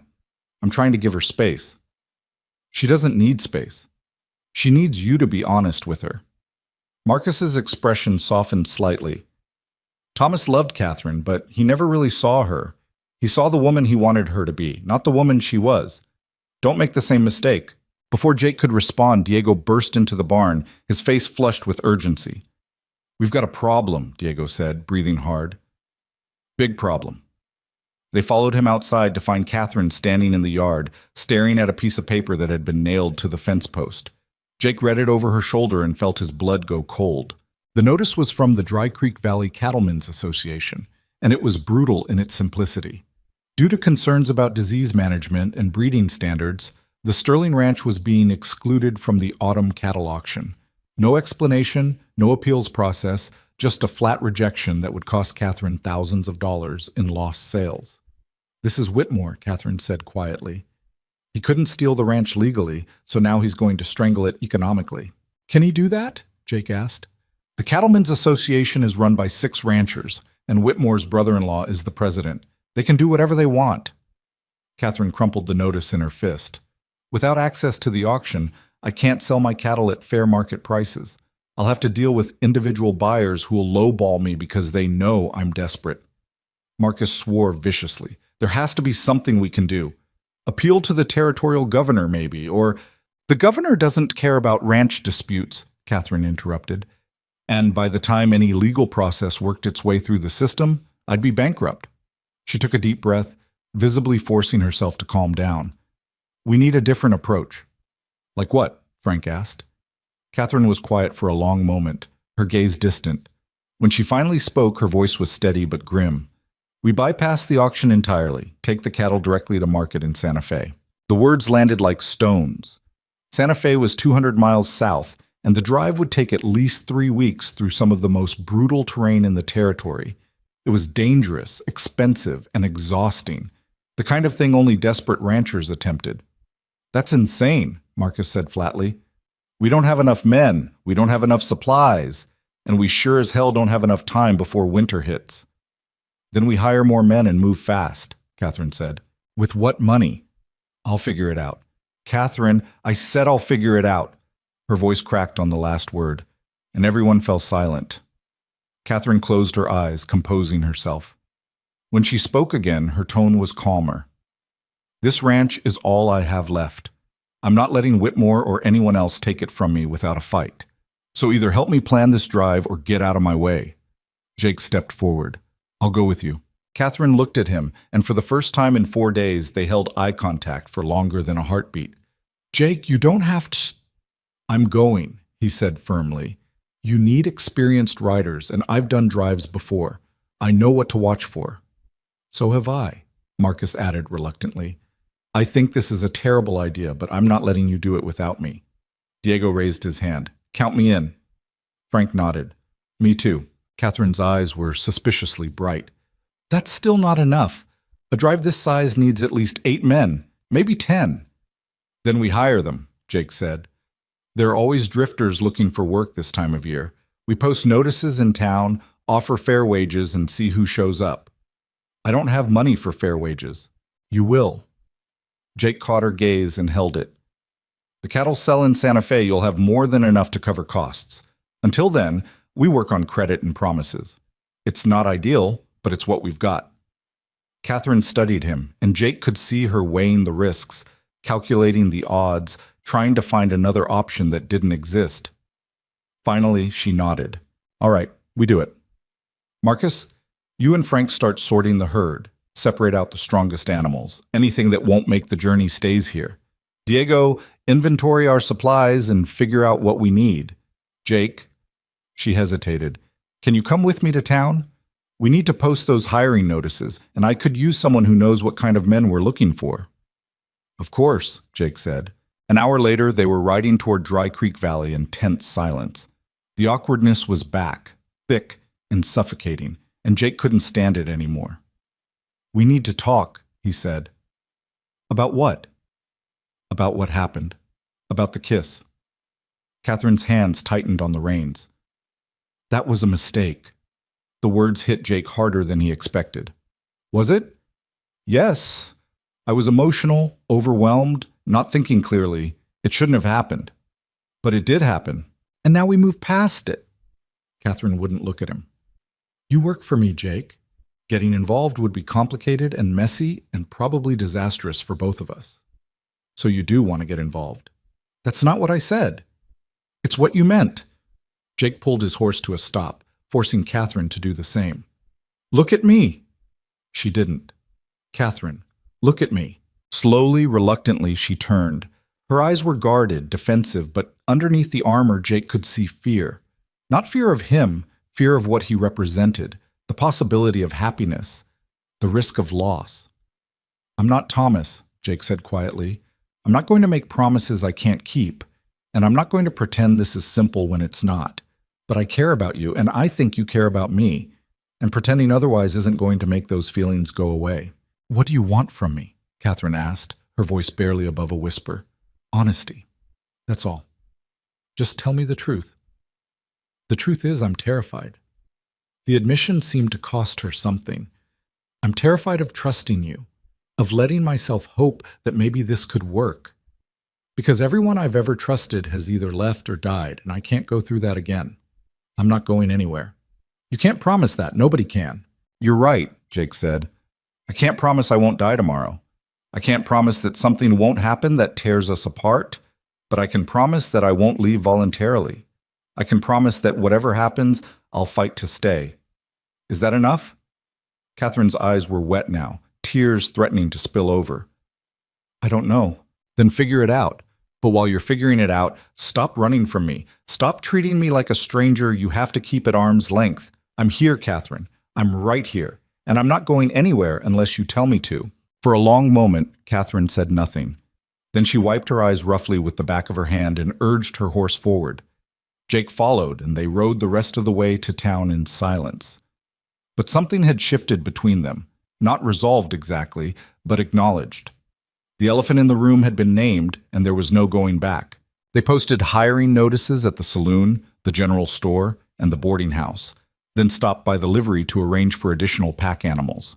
It was routine work, but Jake couldn't shake the feeling that they were being watched. He caught glimpses of faces in windows, heard whispers that stopped when they approached. By the time they left town, his instincts were screaming that something was wrong. Did you notice? Catherine asked as they cleared the town limits. Yeah, word's spreading fast. Too fast. Someone's talking.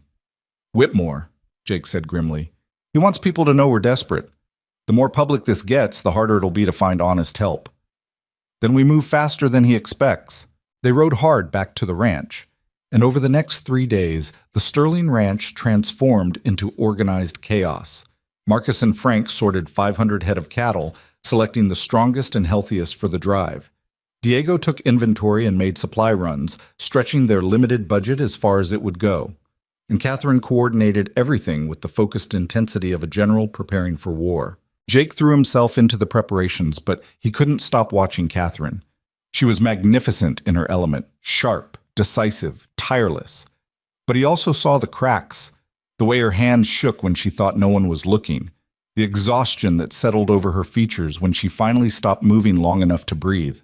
She was running on fumes and sheer willpower, and Jake knew it couldn't last. On the fifth day, 4 men showed up at the ranch looking for work.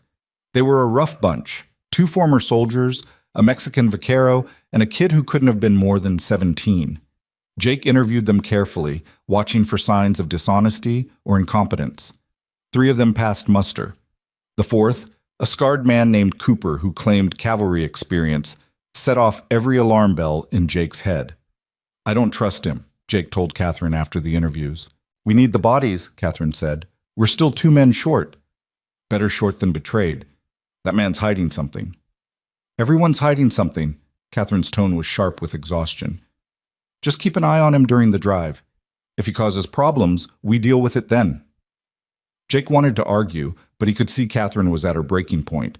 So he let it go, filed Cooper away as a potential problem, and focused on the work. 2 more men arrived over the next week, both experienced drovers with solid references. With Marcus, Diego, Frank, Jake, and the 6 hired hands, they had enough crew to manage the herd. Barely. The night before they were set to leave, Jake found Catherine standing alone in the barn, staring at Tempest. The black stallion was calm, his head lowered as Catherine stroked his neck. "You should be sleeping," Jake said quietly. "I can't. Too much to think about." Jake moved to stand beside her, close enough that their shoulders almost touched. "Second thoughts?" "1,000 of them." Catherine's voice was raw. "What if I'm wrong? What if this drive fails and I lose everything? Then we pick up the pieces and start over." "We? This isn't your fight, Jake. You've already given me more than anyone has a right to expect. If this goes bad, you don't have to go down with me." Jake turned to face her fully, forcing her to meet his eyes. "When are you going to get it through your head that I'm not here out of obligation? I'm here because I choose to be, because this ranch matters, this fight matters, and you matter. So stop trying to protect me from consequences I've already accepted." "Why?" Catherine's voice broke. "Why do you care so much?" "Because I love you." The words were out before Jake could stop them, hanging in the air between them like a confession. Catherine's eyes went wide, her breath catching. "Don't," she whispered. "Don't what? Don't love you?" "Too late. You barely know me. I know you're the strongest person I've ever met. I know you'd rather break than bend. I know you carry the weight of this entire ranch on your shoulders and won't let anyone help you even when you're drowning. And I know that underneath all that armor, you're just as scared and lonely as I am." Jake reached out and cupped her face gently. "I love you, Catherine. I didn't plan it. I didn't want it. But it's true, and I'm done pretending otherwise." Catherine was crying now, tears streaming down her face. "This is a terrible idea. Probably the worst I've ever had. We're going to hurt each other. Maybe. But I'd rather risk that than spend the rest of my life wondering what could have been." Catherine stared at him for a long moment, and Jake could see the war happening behind her eyes, fear fighting hope, safety fighting possibility. Then, slowly, she leaned forward and kissed him. This kiss was different from the first, softer, deeper, full of everything they'd been holding back for weeks. Jake pulled her closer, and Catherine melted into him, her hands fisting in his shirt like she was afraid he'd disappear if she let go. When they finally pulled apart, both of them were breathing hard. "I love you too," Catherine whispered. "I've been trying not to, but I do." "Good," Jake said, resting his forehead against hers, "because that makes what comes next a lot less complicated." "Nothing about this is less complicated." "No, but at least now we're facing it together." They stood there at the quiet barn with Tempest watching over them, and for the first time since Thomas died, Catherine felt like maybe she wasn't carrying the world alone anymore. It was terrifying. It was exhilarating. It was everything she'd been running from and everything she'd secretly wanted. "Tomorrow's going to be hell," she said. "Yeah," Jake agreed. "We could die out there. The drive could fail. We could lose everything. We could, or we could succeed, save the ranch, and build something better than what we had before." Catherine pulled back enough to look at him properly. "You really believe that?" "I have to. Otherwise, what's the point?" She laughed, a short, shaky sound that was half sob. "You're either very brave or very stupid." "Probably both." Jake kissed her forehead. "Come on. You need sleep, and we've got a long day ahead of us." They walked back to the main house together, hands intertwined, and when Jake left Catherine at her door, the goodnight kiss they shared was sweet and full of promise. Jake returned to the bunkhouse feeling lighter than he had in years, and when he finally fell asleep, it was with a smile on his face. The next morning dawned cold and gray, with clouds gathering on the horizon like a warning.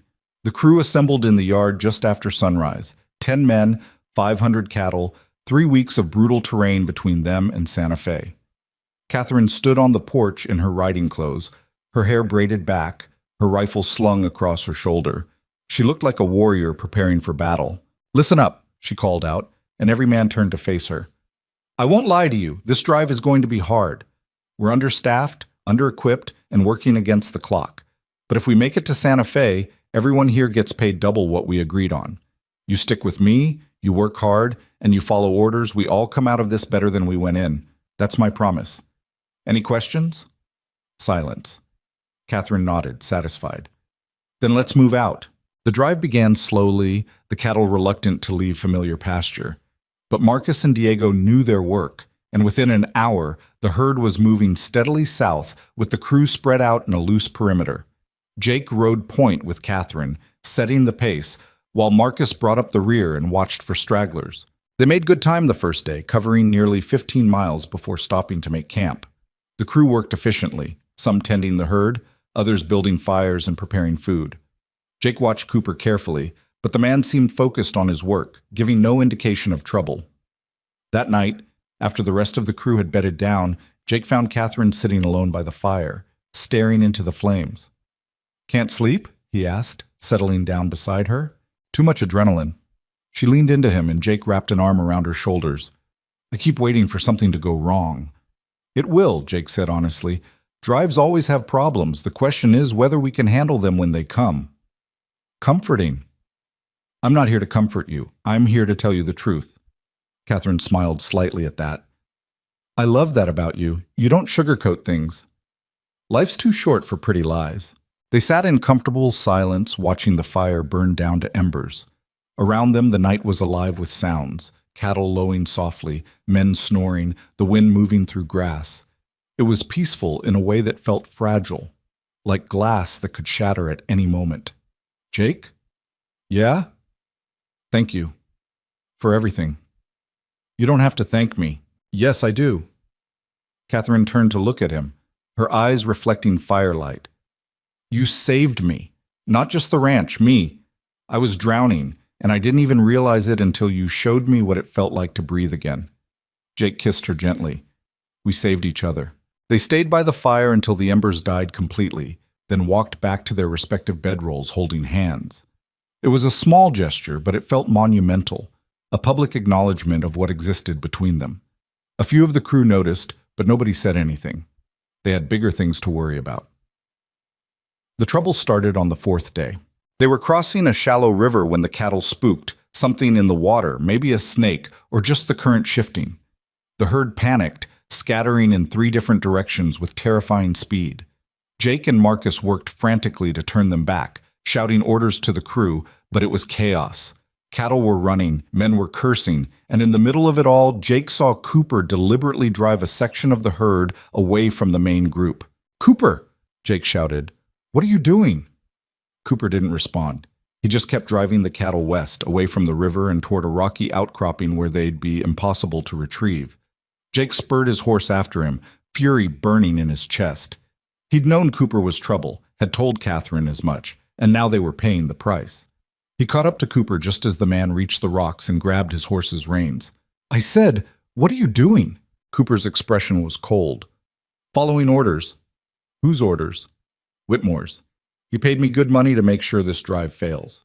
Cooper pulled a knife from his belt. "Nothing personal, Morrison, just business." He lunged, and Jake barely dodged the blade.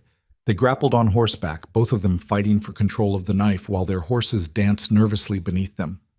Jake managed to get a grip on Cooper's wrist, but the man was stronger than he looked.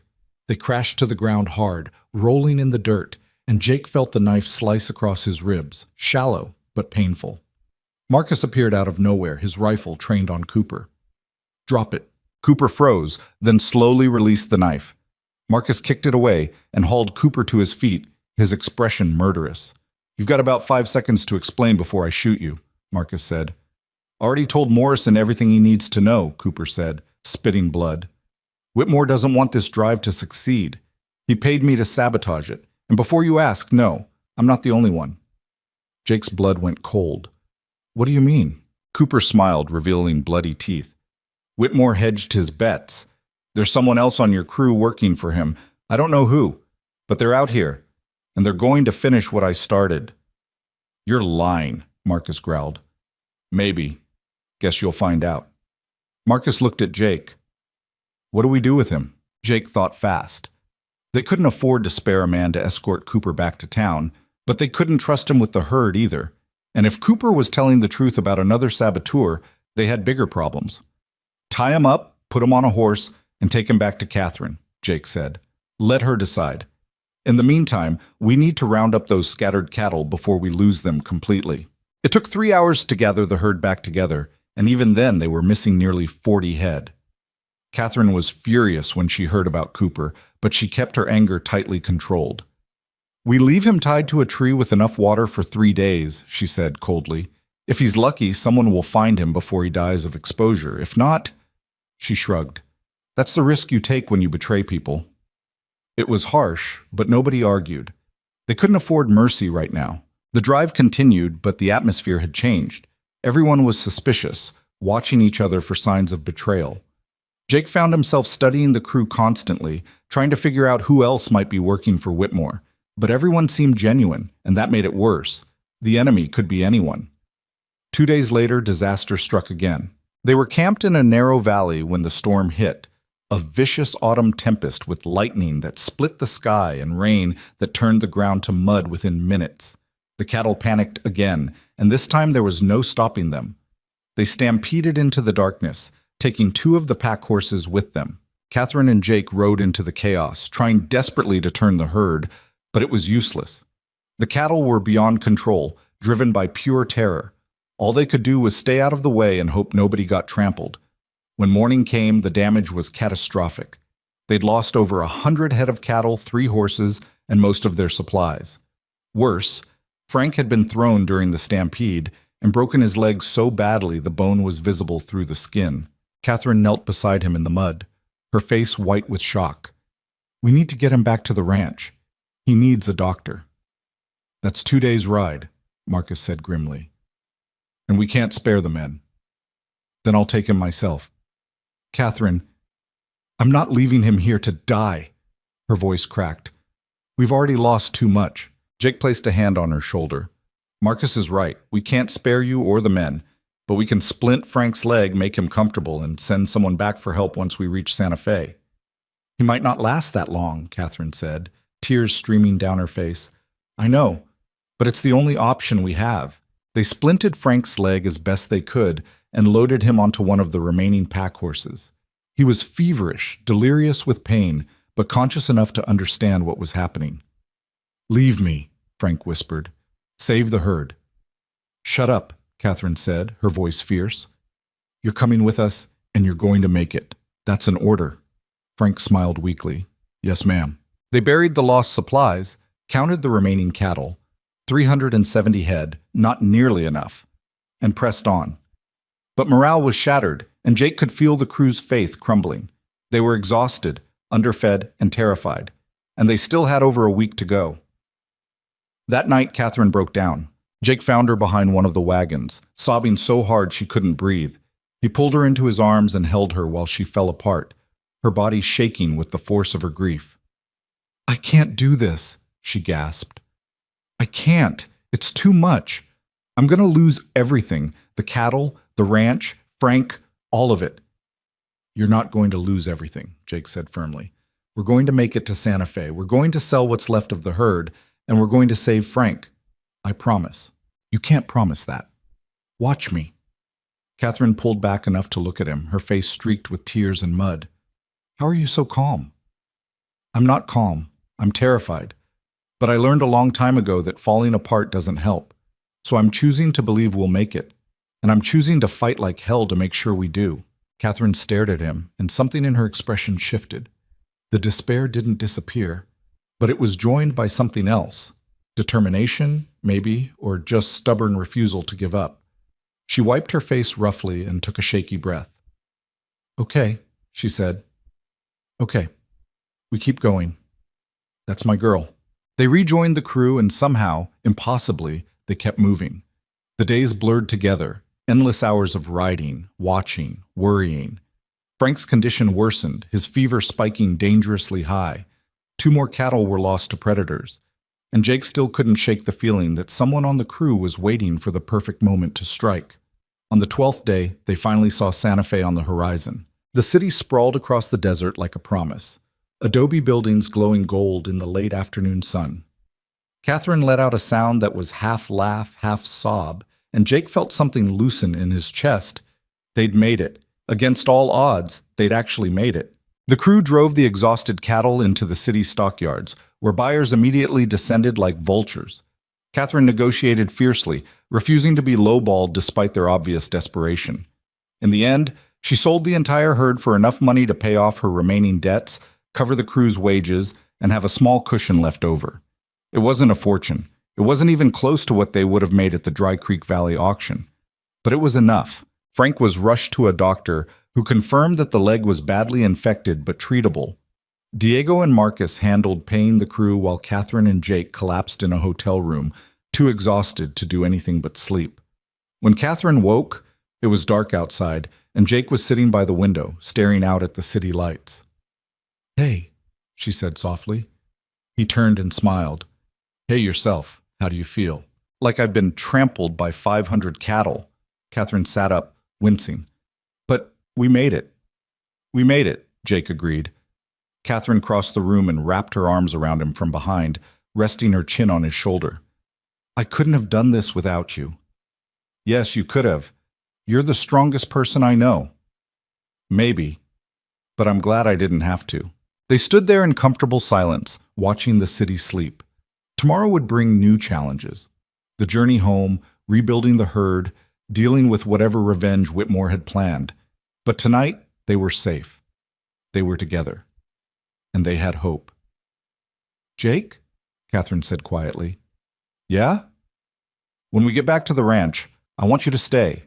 Not as a hired hand, as a partner. Equal stakes, equal say in everything." Jake turned to face her. "Catherine, I mean it. You've earned it, and I—" She took a deep breath. "I want to build something with you. Not just survive, but actually build a life. Together." Jake cupped her face in his hands and kissed her deeply. "Yes. To all of it. Yes." Catherine smiled against his lips, and for the first time in years she felt like the future might actually hold something worth fighting for. They had no idea that back in Dry Creek Valley, Edmund Whitmore was planning one final move that would test everything they'd built together. But that was tomorrow's problem. Tonight, they were just 2 people who'd fought their way through hell and come out the other side still standing.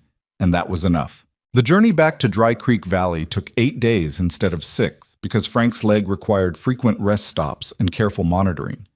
They traveled slowly, deliberately, with the weight of their victory tempered by exhaustion and the nagging awareness that Edmund Whitmore wouldn't take his defeat quietly. Jake found himself scanning the horizon constantly, waiting for the other shoe to drop. It dropped on the morning they crossed back into familiar territory. They were less than 10 miles from the ranch when Diego came riding hard from the direction of town. His horse lathered and his face twisted with urgency. "Catherine," he shouted, "we've got a problem." They pulled up, and Jake felt his stomach drop at the expression on Diego's face. Nothing good ever followed words like that. "What happened?" Catherine demanded. "Whitmore filed a claim with the territorial court. He's saying you owe him damages for slander and defamation, something about you spreading false accusations that harmed his business reputation. He's demanding $10,000 or seizure of the ranch." Catherine went pale. "That's insane. I never—" "Doesn't matter what you did or didn't do. He's got witnesses lined up who'll swear you ruined his reputation. And the judge hearing the case is his cousin." "Of course he is," Jake muttered. Marcus swore violently. When's the hearing?" "Tomorrow morning, 9 o'clock. If Catherine doesn't show up, Whitmore wins by default." Catherine looked like she'd been punched. They'd just fought their way through hell to save the ranch. and now Whitmore was trying to steal it through legal manipulation. Jake could see the fight draining out of her, replaced by a bone-deep weariness that scared him more than any stampede. "I can't do this anymore," Catherine whispered. "I don't have anything left to fight with." "Yes, you do," Jake said firmly. He dismounted and walked over to her, reaching up to take her hand. "You've got me. You've got Marcus and Diego and everyone who's been fighting alongside you, and you've got the truth. That has to count for something. The truth doesn't matter when the judge is corrupt." "Then we make it matter." Jake looked at Diego. "Who are these witnesses Whitmore's lined up?" "Store owners, mostly. People who depend on the bank for loans. Brennan from the general store, Harris from the livery, a couple others." "So people Whitmore has leverage over," Marcus said. "People who'll lie because they're scared of what happens if they don't." Exactly. Jake's mind was racing, putting together a plan that was probably reckless, but might be their only shot. "We need to get to those witnesses before the hearing, find out what Whitmore's holding over them, and offer them a better deal." "What kind of deal?" Catherine asked. "Protection. A promise that if they tell the truth, we'll make sure Whitmore can't retaliate. It's a gamble, but it might work. Or it might get them hurt," Catherine said quietly. "I can't ask people to risk their livelihoods for me." "You're not asking. I am." Jake squeezed her hand. "Let me try. Please. If it doesn't work, we'll figure something else out. But we have to try." Catherine looked at him for a long moment, and Jake could see her wrestling with hope and fear and the exhaustion of fighting for so long. Finally, she nodded. "All right, but we do this carefully. I won't put innocent people in danger." They made camp 3 miles outside town and sent Diego ahead to scout the situation. When he returned 2 hours later, his news was mixed. Brennan, the general store owner, was the key witness, the one Whitmore was relying on to paint Catherine as a vindictive liar who'd cost him business. But according to Diego's sources, Brennan wasn't happy about it. He was testifying because Whitmore threatened to call in his store's debts early, which would bankrupt him. "So we give him a way out," Jake said. "Catherine, how much does Brennan owe the bank?" "I don't know exactly, maybe $400–500. "And we've got how much left from the cattle sale?" Catherine pulled out the small lockbox where she'd been keeping their remaining funds. $840 after paying the crew and covering supplies. "Then we pay off Brennan's debt ourselves." "Jake, it's an investment," Jake interrupted.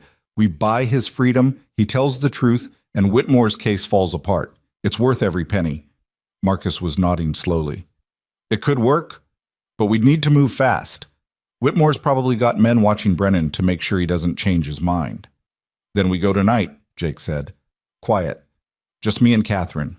The rest of you stay here and keep Frank comfortable." As darkness fell, Jake and Catherine rode into Dry Creek Valley under cover of night. The town was quiet, most of its residents already asleep. They tied their horses behind the general store and approached through the back alley, moving like ghosts.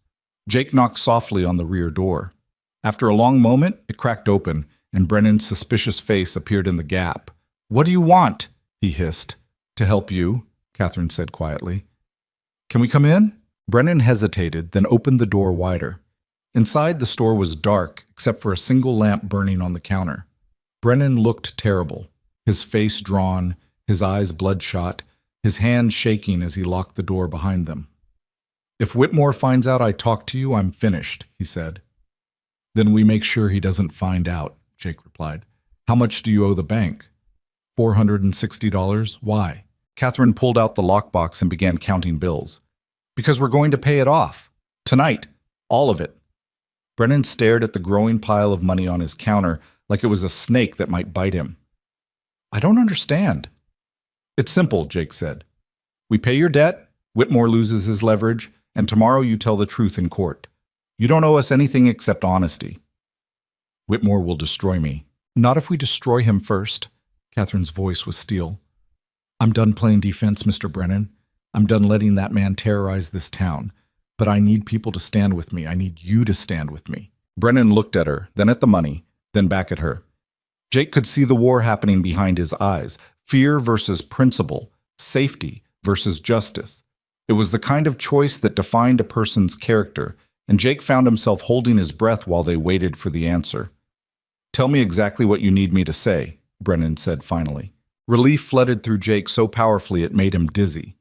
They spent the next hour going over testimony, making sure Brennan understood what questions to expect and how to answer truthfully without embellishing. By the time they left, Brennan looked terrified but determined, and Jake allowed himself to hope that maybe, just maybe, they had a chance. The next morning, Jake and Catherine walked into the Dry Creek Valley Courthouse with Marcus and Diego flanking them like bodyguards. The courtroom was packed. It seemed like half the town had shown up to watch the spectacle. Whitmore sat at the plaintiff's table with a smug lawyer, radiating confidence. When he saw Catherine, his smile widened.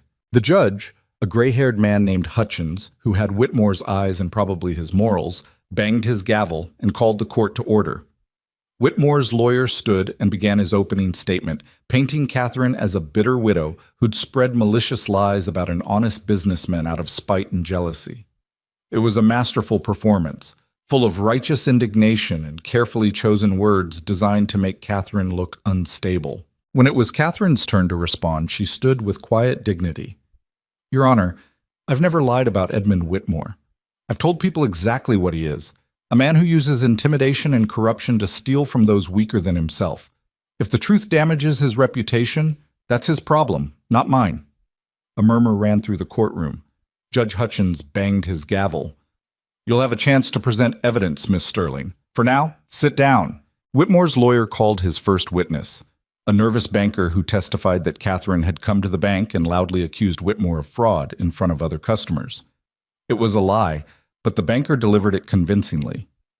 Two more witnesses followed with similar stories, each one adding to the narrative that Catherine was unstable and vindictive. Then Brennan was called to the stand. Jake watched Whitmore's face carefully as Brennan was sworn in. The banker looked pleased, confident that his key witness would seal the deal. Whitmore's lawyer approached with a predatory smile. "Mr. Brennan, you own the general store here in Dry Creek Valley, is that correct?" "Yes, sir." "And you've had business dealings with Miss Sterling?" "Yes, sir. She's a customer." "And has she ever made accusations about Mr. Whitmore in your presence?" Brennan was quiet for a moment. In the gallery, Whitmore leaned forward slightly, waiting for the killing blow.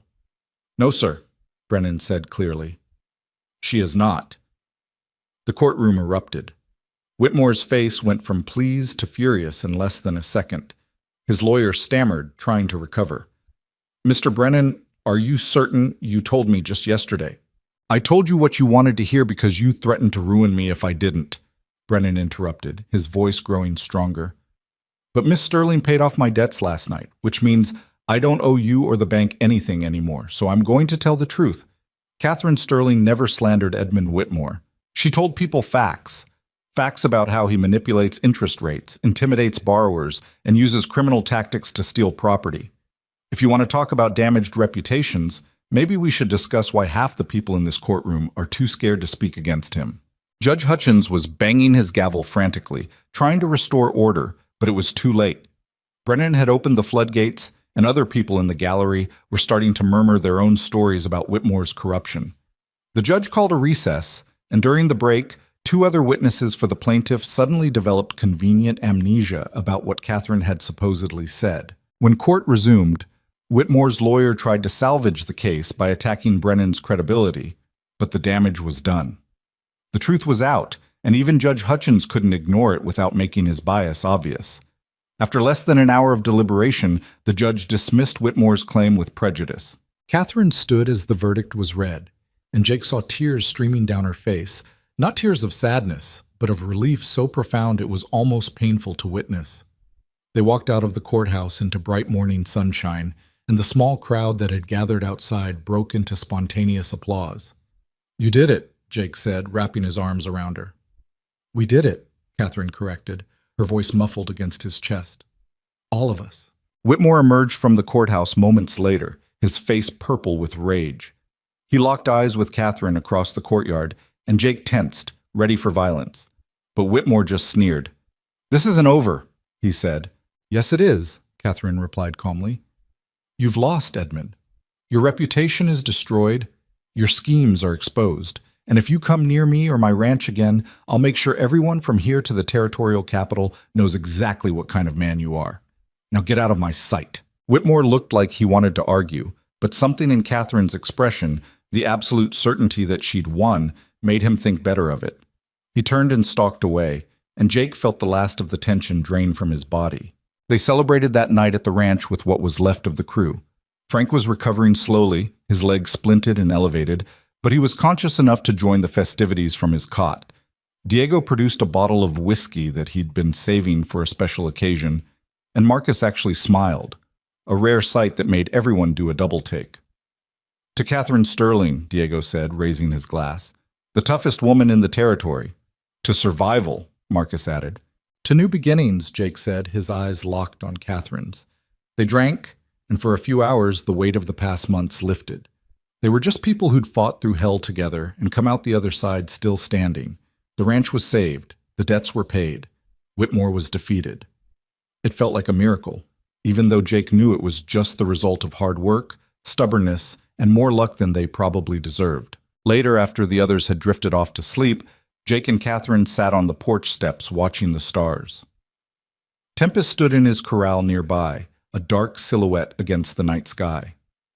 "I keep waiting to wake up and find out this was all a dream," Catherine said softly. "It's real," Jake assured her. "We're really here. We really won." "It doesn't feel real." "Give it time." Catherine leaned her head on his shoulder. "What happens now? Now we rebuild. We buy new cattle, repair what needs repairing, build this ranch into something sustainable. And we do it together. As partners." "As partners," Jake confirmed. "Equal stakes, equal say, just like you promised." Catherine was quiet for a moment, and when she spoke again, her voice was thoughtful. "You know what the strangest part of all this is?"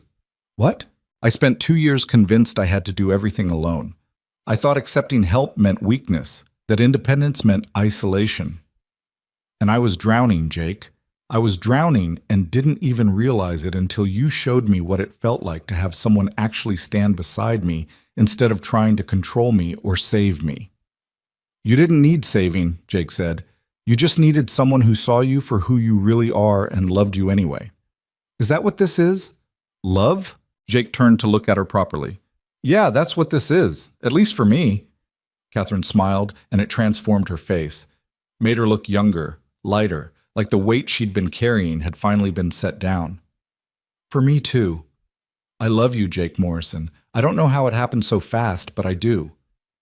"Nothing about us has been slow," Jake said with a slight laugh. "We jumped in the deep end and figured out how to swim on the way down. Are you complaining?" "Not even a little bit." They kissed under the stars, and it felt different from all the kisses that had come before, less desperate, less urgent, but deeper somehow.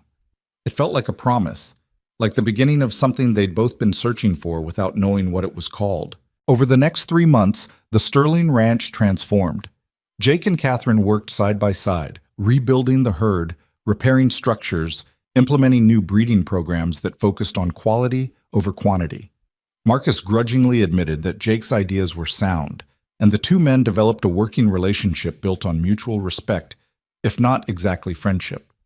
Diego became the foreman, managing the day-to-day operations with efficiency that surprised everyone, and Frank recovered slowly but surely, eventually regaining enough mobility to work from a chair doing bookkeeping and inventory management. Word of Catherine's victory over Whitmore spread through the territory, and other ranchers who'd been intimidated by the banker started fighting back. Within 6 months, Whitmore's empire had crumbled. The bank was investigated by territorial authorities, Whitmore was arrested for fraud and extortion, and his cousin Judge Hutchins was removed from the bench. It wasn't perfect justice. Whitmore's lawyers would probably get him a light sentence, and some of the people he'd hurt would never recover what they'd lost. But it was something. It was change. On a cold November morning, Jake found Catherine in the barn working with a new colt, a spirited bay filly with Tempest's eyes and intelligence. Catherine was patient with the young horse, moving slowly and speaking softly, earning trust instead of demanding obedience. Jake leaned against the fence and watched, feeling a contentment he'd never thought possible. "You're staring," Catherine said without looking up. "Can't help it. You're beautiful when you're working." "I'm covered in horsehair and manure." "Still beautiful." Catherine laughed and walked over to him, brushing hay off her shirt. "You're biased." "Completely." Jake pulled her close. "I've been thinking about something." "That's dangerous." I'm serious. I've been thinking about the future, about what we're building here. Catherine's expression grew cautious. And? And I think we should make it official. The partnership, I mean. Draw up legal papers that protect both of us, make sure everything's documented properly. I don't want there to be any question about where we stand. That's very practical of you. I'm a practical man. Jake took a breath, suddenly nervous in a way he hadn't been since the day he first rode Tempest. But I'm also thinking about making something else official. Catherine's eyes widened slightly. Jake, hear me out. I know it's fast. I know we've only known each other a few months, but I also know that I want to spend the rest of my life building something with you. Not just this ranch, but a real life. A family, maybe, if you want that. A future where we're not just surviving, but actually living. And I know that sounds like romantic nonsense, but Catherine kissed him, effectively cutting off the nervous rambling. When she pulled back, she was smiling. Yes, she said simply. Yes? Yes, to all of it. The legal partnership, the marriage, the family, the future. Yes. Jake felt something in his chest expand so suddenly it was almost painful. Not the kind of pain that hurt, but the kind that came from a space that had been empty for so long suddenly being filled. He'd spent 5 years as a ghost, drifting through life without purpose or connection. And now he had both. He had Catherine, he had this ranch. He had a reason to wake up every morning and fight for something better. When? He asked, his voice rough with emotion. Whenever you want. Tomorrow, next week, next year. I don't care about the timing, I just care that it's with you. They decided on a simple ceremony in early December, before the winter storms made travel impossible. They invited the crew, a few friends from town, and Sheriff Wade Parker, who agreed to officiate. There was no fancy dress, no elaborate celebration, just honest people gathering to witness two damaged souls choosing to build something whole together. The ceremony took place on the ranch at sunset, with Tempest standing nearby like a silent guardian. Catherine wore a simple blue dress that matched her eyes, and Jake wore his best shirt with his hair actually combed for once. When Wade asked if they had vows prepared, they looked at each other and smiled. I promise to stand beside you, Catherine said. Not in front, not behind. Beside. I promise to trust you with my fears and my hopes, and I promise to keep fighting for us, for this ranch, for the life we're building every single day. I promise to see you, Jake said. Really see you. Not the armor you wear or the walls you build, but the person underneath. I promise to be honest even when it's hard. And I promise to stay, Catherine. No matter what comes, I'm staying. They exchanged plain gold bands, practical, sturdy, built to last. And when Wade pronounced them married, the small crowd erupted in cheers. Marcus clapped Jake on the back hard enough to bruise, Diego whistled loudly, and Frank wiped away tears he'd probably deny later. The celebration lasted well into the night, with music and dancing and laughter that rang out across the empty land. At one point, Catherine pulled Jake aside, away from the crowd, and they stood together in the quiet darkness watching the stars. You know what I realized? Catherine said. What? I used to think strength meant never needing anyone, that independence was the same thing as isolation. But you taught me that real strength is knowing when to ask for help. Real independence is choosing who you let into your life, not shutting everyone out because you're scared of getting hurt. You taught me some things too, Jake said. You taught me that running from pain doesn't make it go away, that caring about something is always worth the risk, and that sometimes the bravest thing you can do is stay in one place and build something instead of always chasing the horizon. We're pretty wise for two people who've spent most of the year making things up as we go along, Catherine said with a laugh. Who says we're going to stop? Fair point. They stood there together, and Jake thought about the journey that had brought them to this moment. He thought about the day he'd ridden into Dry Creek Valley with nothing but a worn-out horse and empty pockets. How Catherine had been drowning in debt and loneliness. How Tempest had been waiting for someone worthy enough to understand him instead of trying to break him. He thought about all the ways things could have gone wrong. The stampede, the sabotage, the legal battles, and how they'd survived it all through stubbornness and trust and the sheer refusal to give up. Life wasn't a fairy tale. There was no guarantee they'd live happily ever after. There would be hard winters and failed harvests, arguments and mistakes, moments when they'd wonder if they'd made the right choices. But they'd face all of it together, and that made all the difference. Over the following years, the Stallion Ranch became known throughout the territory as one of the finest horse breeding operations west of the Rio Grande. Catherine's methods, built on patience and partnership rather than dominance, produced animals that were not just trained but genuinely connected to their riders. People traveled from hundreds of miles away to buy Stallion horses, and the waiting list grew longer every season. But more than the commercial success, the ranch became something else, a refuge for lost souls looking for second chances. Drifters who'd given up on themselves found purpose there. Cowboys running from their pasts discovered futures worth staying for. Women escaping bad situations found safety and opportunity. Catherine and Jake never turned away anyone who was willing to work hard and treat others with respect, and the crew that formed around them became something closer to family than employees. Tempest sired dozens of foals over the years, each one carrying some measure of his intelligence and spirit. But he remained Catherine's horse first and always, the animal that had started it all, by refusing to accept anything less than genuine connection. Even in old age, Tempest commanded respect, and young horses seemed to instinctively understand that he was something special.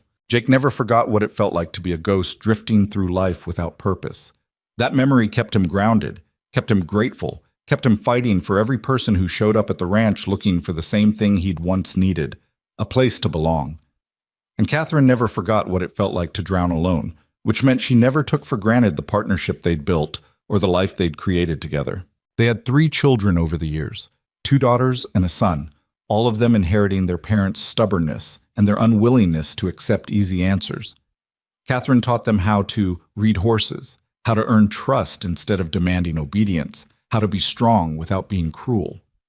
Jake taught them how to fix what was broken, how to keep going when things got hard, how to stay when running would be easier. On warm summer evenings, the family would sit on the porch and watch Tempest in his pasture, and Jake would tell his children the story of how he'd come to the ranch with nothing, how their mother had challenged him to be better than he thought possible, how one untamed horse had taught him that strength and gentleness weren't opposites, but partners. And the moral of the story is, his oldest daughter asked one night. Jake looked at Catherine, who smiled and answered for both of them. The moral is that real strength doesn't come from dominating others or protecting yourself from pain. It comes from having the courage to be vulnerable, to trust, to let people in even when you're scared. It comes from standing beside someone instead of trying to stand alone. And it comes from understanding that sometimes the wildest thing needs isn't to be tamed. It just needs to be understood. The children nodded, absorbing the lesson in the way children do. And Jake knew they'd probably have to learn it themselves the hard way like everyone else. But at least they'd have the example of their parents' lives, proof that broken people could heal, that trust could be rebuilt, that hope wasn't just wishful thinking, but a choice you made every single day. Years later, when Jake was old and gray, he would sometimes stand at Tempest's grave. The black stallion had lived a long, proud life before passing peacefully in his sleep. And remember that first morning when he'd approached the corral as a stranger with nothing to offer except patience and respect. He'd remember the way Tempest had chosen to trust him, the way Catherine had chosen to let him stay, the way his entire life had changed because he'd finally stopped running and started building. And he'd remember the lesson that had taken him 32 years and countless mistakes to learn. That the things worth having were never the things you could force or control. They were the things that chose you back when you approached them with honesty, patience, and the willingness to be changed by the connection. The Stallion Ranch outlived both Jake and Catherine, passed down through their children and grandchildren, a testament to what 2 damaged people could build when they stopped trying to survive alone and started living together. The story of Tempest, the horse that couldn't be broken, and the man who understood that breaking wasn't the point, became legend in the territory, told and retold until fact and fiction blurred together. But the heart of the story remained true, that somewhere in the wild frontier, a widow and a drifter had found each other against impossible odds, that they'd fought through theft and sabotage and their own fears to build something that lasted, that they'd proven love wasn't about finding someone perfect, but about finding someone whose damage fit with yours in a way that made both of you whole. And that sometimes the greatest act of courage wasn't conquering what stood in your way. It was having the strength to admit you couldn't do it alone and the wisdom to accept help when it was offered. In the end, the Stallion Ranch became more than just a successful business or a refuge for lost souls. It became proof that the hard-won things, the things built through struggle and sacrifice, and the daily choice to keep trying were the things that mattered most. That trust was earned through actions, not words. That partnership meant standing beside someone through the storms, not just enjoying the sunny days. And that the wildest hearts didn't need to be tamed. They just needed to be understood. Jake Morrison had ridden into Dry Creek Valley searching for something he couldn't name. He'd found a woman as fierce and broken as he was, a horse that refused to accept anything less than genuine connection and a purpose worth fighting for. Together, they'd built a life that defied all the odds stacked against them. And if that wasn't a happy ending, it was something better, a real one, earned through blood and tears and the stubborn refusal to give up on each other or themselves. The Sterling Ranch stood for generations as a reminder that in the brutal, unforgiving frontier, the strongest thing you could be wasn't invulnerable. It was honest. It was willing to change. It was brave enough to trust. And that was a lesson worth remembering long after the last of the Sterling horses had passed into legend and the people who'd lived these events had returned to dust. Because the truth they'd lived wasn't just their story. It was everyone's story. The universal struggle to find connection in a world that tried to teach us that independence meant isolation, that strength meant never needing anyone, that safety required walls high enough to keep everyone out. Jake and Catherine had learned differently. They'd learned that the walls only kept you trapped, that real strength required vulnerability, that the greatest risk was also the greatest reward. And in learning those lessons, they'd created something that outlasted them both. Not just a ranch or a legacy, but a truth that echoed through time. That we're all just wild hearts looking for someone brave enough to understand us instead of trying to tame us. And sometimes, if we're very lucky, we find them.